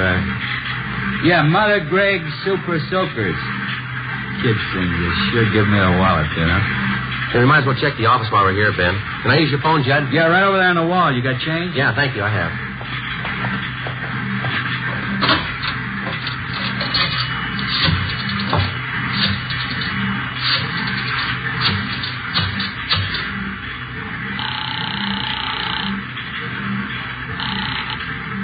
City Hall. 2572. 2572? Bunko fugitive, Brian. Joe Friday, Tom. Anything doing? Yeah, Joe. Think we might have a lead on those bunks working the obituary racket. What do you got? They reached a woman in Highland Park. Where are you? Baby laundry. Oh. Well, it's a Mrs. Westerly. Her daughter was killed in an auto accident. Last night they came around and sold the woman a watch her daughter was supposed to have ordered. Also a necklace and pen and pencil set. $250. Usual junk. Did you talk to this Mrs. Westerly? Yeah, we took the report. The man's description, his M.O., the rest all match up. What's the lead? She watched the man when he left her house. Yeah? He got in the taxi cab. 10:30 a.m. While Sergeants Bryant and Ullery got out a broadcast on the suspect, Ben and I drove to the offices of the cab company where we contacted the special agent. He helped us check the way bills for the preceding night. On the way bill for cab 213, we found the trip listed. Starting point, the intersection nearest the Westerly home. Destination, a hotel on South Flower Street. We went to the hotel and interviewed the desk clerk. From the description we gave him, he identified the man as Fred G. Norris from Minneapolis. At least that's the way he'd signed the hotel register. The clerk told us Norris wasn't in. We had him show us Norris's room. In his suitcases, we found quantities of dime store costume jewelry, monogrammed, and 24 cheap wristwatches and wallets and handbags done in poor quality imitation leather. Also a portable engraving set. The clerk told us that Norris was expected back shortly. We told him to say nothing to the suspect when he arrived. We called the office and arranged for a stakeout at the hotel, and we drove back to the office. 1 p.m. They told us Norris had been recognized from his description and picked up by Unit 17R on the way back to his hotel shortly before noon. Ben and I joined Sergeants Ullery and Bryant in the interrogation room where they were questioning the suspect. He looked about 40 years old, white, male American, about 6 feet tall, 170 pounds. He would admit nothing. Bryant kept questioning him. You're wasting our time on your own, Norris. Face it. You were playing a rough game and you lost. Now, how about it? You're going to feel pretty silly when you find out you got the wrong guy. Who do you work for, Fred? You can do what you want about investigating me. You haven't a thing to hold me on. There's no use wasting any more time. You got that list of victims? Yeah. These are the ones that tabbed Norris. Thank you. Couple more here, Joe. Thanks, man.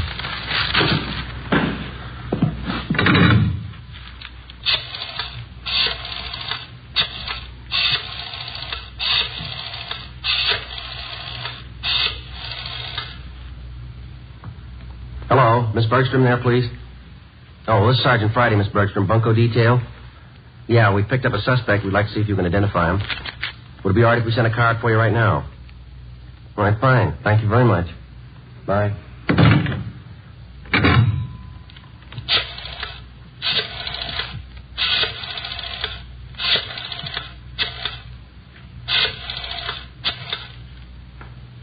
Look, I can't sit here all day. I have business to attend to. Quiet, Norris. He's on the phone. Hello? Miss Cronin there, please. This is Sergeant Friday calling, Miss Cronin. Bunko detail? Yes, ma'am, that's right. I'm sorry to disturb you, but we have a suspect in custody down here. Yes, ma'am? Hey, Sergeant. Could you come down to City Hall right away? Sergeant. Would you hold on just a minute, please? Thank you. Yeah, Norris? You got me. 2:58 p.m. We informed the victims that the special show-up had been canceled. Then we called in a stenographer and had her take Fred Norris's statement. In addition to listing the crimes he committed, he also told us that there were 6 men in the Bunko gang besides himself. He gave us the names and descriptions of each one of them. He stated that they'd been operating in Los Angeles for the past 4 months. Norris said that none of them had ever met the leader of their Bunko gang. The only contact they had with the leader was through one of the older gang members, a man by the name of Wesley Fisher. Before Norris was taken to Central Jail for booking, he gave us the address of the house where he had been living with the other gang members. Norris's information on the suspects was checked through R&I. We got one mate, Wesley Fisher. He had one prior arrest 2 years before on a grand theft charge, but he'd been released for lack of evidence. 3:15 p.m., together with Sergeants Ullery and Bryant and 2 men from Metro Squad, we drove out to the address given us by Fred Norris. Turned out to be a neat-looking bungalow in the West Hollywood area. Let's go.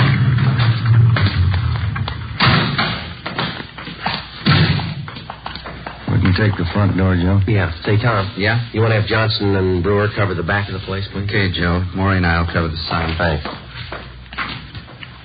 Let's go, man. Did you want to see the people who live here? Yes, ma'am. Do you want to check for the termites now? I'm Mrs. Callahan, the owner. No, ma'am. We want to see the tenants. Oh, I'm afraid you're a little late. Is that so? They just moved out, bagging baggage.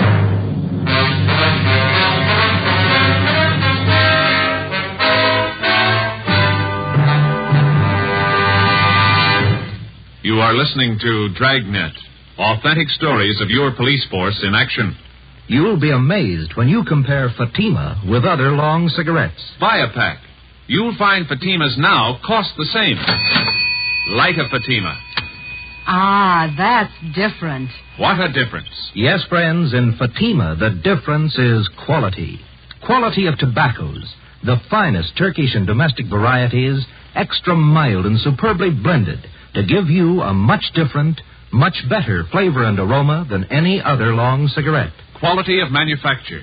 Smooth, plump cigarettes, rolled in the finest paper money can buy. Quality, even to the appearance of the bright, clean yellow package, carefully wrapped and sealed to bring you Fatima's rich, fresh, extra mild flavor. Try comparing Fatima yourself.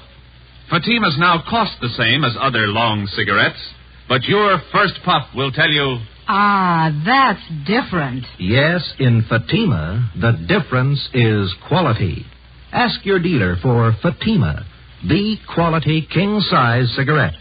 Best of all long cigarettes. Start enjoying Fatima tomorrow.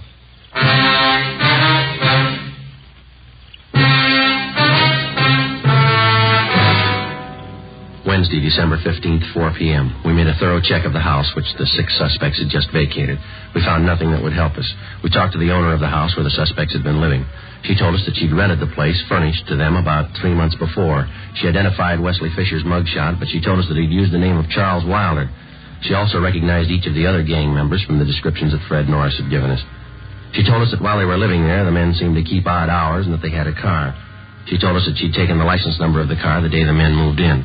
The number was checked with DMV. It was registered in the name of Wesley Fisher, 1008 California Street. It's a transient hotel. The manager told us Fisher had moved about 9 months ago. There was no forwarding address. We got out an all-points bulletin on Wesley Fisher requesting that all occupants in his car be held for investigation of grand theft. Thursday, December 16th, 8 a.m. Oliver Ray Bryant, Ben, and I met with Captain McCauley. Where are they getting all this junk they're palming off? Where's their source of supply? The guy we picked up, Norris, told us they brought a good supply of it out with him from the Middle West. That hotel room Norris had downtown, they were using that for a warehouse. They didn't want to keep the stuff at the house they were living in. How are they hitting? Any possibility of stakeouts? No, not unless we cover every name in the columns. You might have to try it. Something's got to be done. Look at these. 2 more this morning, straight out of the obituary column. Took one family for $90. Another one for $60. How about that last run through the stats office? Help you any? They pulled some more mugs for us. I'm going to show them to the victims this morning. How about this Norris? You think he's come up with everything? We were up talking to him again at county jail yesterday. Didn't have anything new, Skipper. We dropped in at the sheriff's bunco detail. They've got one new case, same M.O. Description comes close to one of the guys. The victim was the father of a Navy flyer lost overseas. They sold him a gold watch chain that his son was supposed to have bought him for a present. Solid brass. The sheriff's men got anything new? Well, we've been working pretty close with him. Nothing new. Excuse me. Uncle Fugitive, Captain McCauley. I talked to Joe Friday. Oh, yeah, hold on. You, Friday. Oh, thank you. Yeah. Joe, this is Judd. Can you meet me out at my place? What do you got? The name Wesley Fisher mean anything to you? 8:30 a.m. Ben and I drove out and met with Judd at his home. He was still in his bathrobe when he met us at the door. He told us he had an important appointment downtown at 9 o'clock and he was in a hurry. We talked to him while he shaved. Hope you fellas don't mind. Can't miss this date. Lining up some new business, you know. It's all right, Judd. Go right ahead. Yeah, I gotta move fast on these things before they cool, you know. Well, what you say with us, Judd? What's the story? Well, I don't know what's worse. Brother Max called me this morning. You remember my brother Max, don't you? No, I don't think so. He works at the Pink Parrot Bar in South Main. When you were in to see me the other day about those grifters you want, I gave my brother a tumble on it. Told him keep an eye open. Now, hand me that towel, will you? Oh, yeah. Here you go. Thanks. They're all steamed up. What'd Max come up with? Well, he's night bartender at the Parrot, you know. Now, last night he spotted a couple of guys at the bar. Had some day-old newspapers. Uh-huh. They were sitting there with the papers turned to the obituary column, checking off names, writing down addresses. Max is pretty sharp that way. He spotted them right off. Lousy razor. Does Max know these 2 men he spotted? No, not by name, but He knew the one who lived in the hotel next door to the bar. When the hotel night clerk come in for a beer, Max asked him about it. He tabbed one of the guys as Wesley Fisher. Did he have anything on that man? No, the clerk told Max he doesn't live at the hotel, but he spends a lot of time there with Fisher. Well, had he seen Fisher and this other guy at the bar before? Yeah, Max says he's been in before. Got lashed up a couple times. Say, would it be okay to contact your brother at his home, Judd? Sure. We don't want to contact him at the bar. Yeah, sure thing. Get your address as soon as I'm finished here. He just moved. I don't know. Hope I didn't get you guys out here for nothing. We appreciate it, Judd. Looks good. Seems to fit. That hotel down there, it's the hang-up con, man. Angles are all there. Let's hope Fisher is. 8:53 a.m. We arrived at the hotel on South Main Street. We checked with the desk clerk, who told us that Wesley Fisher had room 37. As far as he knew, Fisher was in his room. We got a pass key from the clerk and went up to room 37, where we found Fisher and another man. He identified himself as Raymond Breen, one of the gang members identified by Fred Norris. We also found a small supply of cheap watches and pen and pencil sets in Fisher's car. It was parked near the hotel. It was impounded. We took both suspects back to the city hall. We questioned them separately in the interrogation room. Breen was first, but he refused to answer our questions. He was taken back to the squad room, and Wesley Fisher was brought in. Sit down, Fisher. Thank you. Guess you know why you're here. No, I haven't the least idea. All right, then we'll show you. Do you know Fred Norris? Fred Norris. Name sounds a little familiar. Can't quite place it. He places you pretty well. He says he worked with you and Breen up till a couple of days ago. That's so? Yeah. Says he lived with you in that bungalow out in West Hollywood. That's so. Norris, West Hollywood. When was that? 2 days ago, Fisher. Your landlady identified your mugs. She even had the license number of your car. What's it prove, gentlemen? Proves you're lying. You and Breen worked together. You did work with Norris. You're part of one of the filthiest rackets going. Gentlemen, you're making a bad mistake. No, there's no mistake, Fisher. Your picture's been identified by at least a half a dozen victims. Now, you can go on playing coy all you want, but we can prove that the pen and pencil sets that you sold some of the victims are identical to the ones we found in your car. I haven't any idea what you're talking about. Believe me, that's the truth. You wouldn't know the truth if it followed you, mister. Now, look, maybe you're great at conning old men and young girls, but don't try to pass any of it here. Now, just a moment. No, you listen, you two-bit thief. I couldn't begin to tell you off for the rotten things you've been pulling off in this town for the past 3 months. That young girl who lost her boyfriend overseas, that widow out in Hollywood, the old man in Highland Park whose wife passed away. You must have felt pretty sharp cheating them out of a few bucks. Maybe you don't remember, mister, but we do and they do. And you're going to pay for them. You all through? I'm through, Fisher. You're just starting. I have nothing further to say, gentlemen. You can talk to my lawyer. We'll give him your new address. Yes. County jail. Suspects Wesley Fisher and Raymond Breen were booked and transported to the county jail. Both of them were positively identified by the victims. Warrants were obtained for the 3 suspects, Norris, Fisher, and Breen.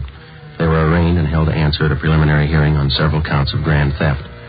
During the next 2 weeks and through the Christmas holidays, identical complaints of bunco operations continued to come in. Friends and relatives of lately deceased persons were still being victimized.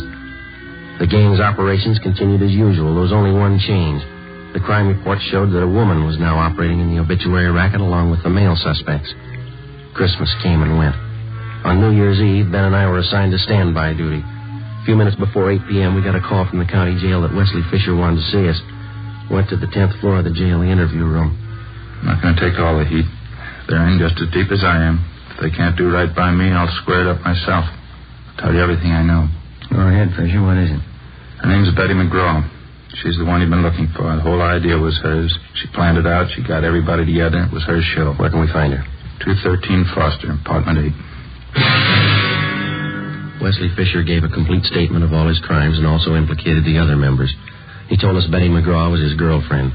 She'd come up with the idea for the obituary racket. She gathered the men together for the job, and it had been planned that she was to stay in the background. In case of trouble, she would furnish aid to the gang members in the form of bail bond money and lawyers. She received a percentage of the take from each of the gang members. We checked her through R&I.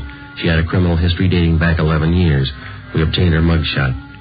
10:30 p.m. We went out to the address Fisher gave us. A maid answered the door. She told us that the McGraw woman was not there, that she'd gone to a New Year's Eve celebration at a downtown hotel. It was 11:15 when we got there. We identified ourselves to the special officer at the hotel and showed him the mugshot of Betty McGraw. He thought he'd seen her at the main bar. We started looking. Sure do pack 'em in. Yeah. Say, excuse me, please. Can I get through here? Thank you. Sorry, excuse me. Hey, Joe, move this way. I think we can get through. Okay, do you see her yet? No, they're jammed in there. I can't see a thing. But... Hey, wait a minute. Yeah. Can you see down at the end of the bar there? Where? In the black dress? Oh, yeah. That's her. Would you let us through here, please? Excuse me. Sorry. You? Right behind you. Is your name Betty McGraw? Is your name Betty McGraw? Sure, I'm Betty McGraw. I don't know you. Who are you anyway? Police officers. We'd like to see you outside. I'm saying it is. This is where the party is, right here. Let's go, lady, outside. Is there a bar outside? I didn't know there was a bar outside. Okay, Ben. Come on, Lenny. I don't know you at all. I'm not going. I'm not going with you. There it is. Happy New Year! Happy New Year! No use trying to get through this. We'll have to wait. Yeah. Well, Happy New Year, Joe. Yeah, same to you. Maybe next year we'll have it off. I don't know why. I always cry when I hear that song. No reason, I just cry. Yeah? Every year, they play it and I cry. No reason at all. You got one this year, lady. Come on.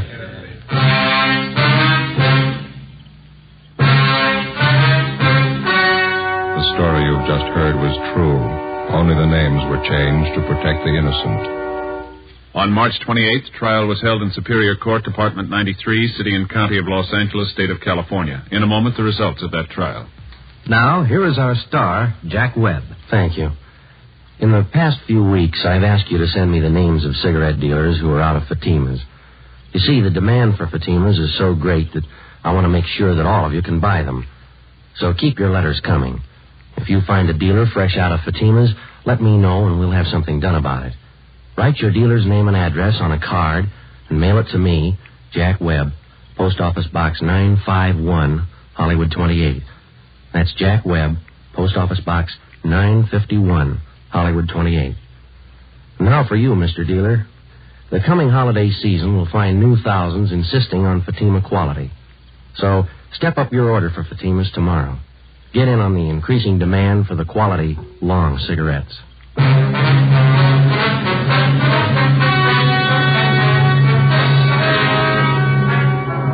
The remaining members of the Bunko gang were apprehended and brought to trial. All of them, including the gang leader, Elizabeth McGraw, were tried and convicted of grand theft. They are now serving their terms in the state penitentiary.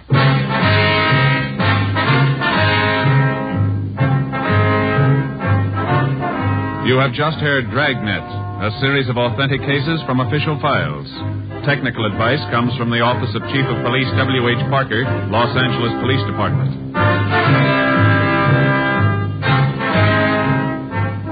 Fatima Cigarettes, the best of all long cigarettes, has brought you Dragnet, portions transcribed from Los Angeles.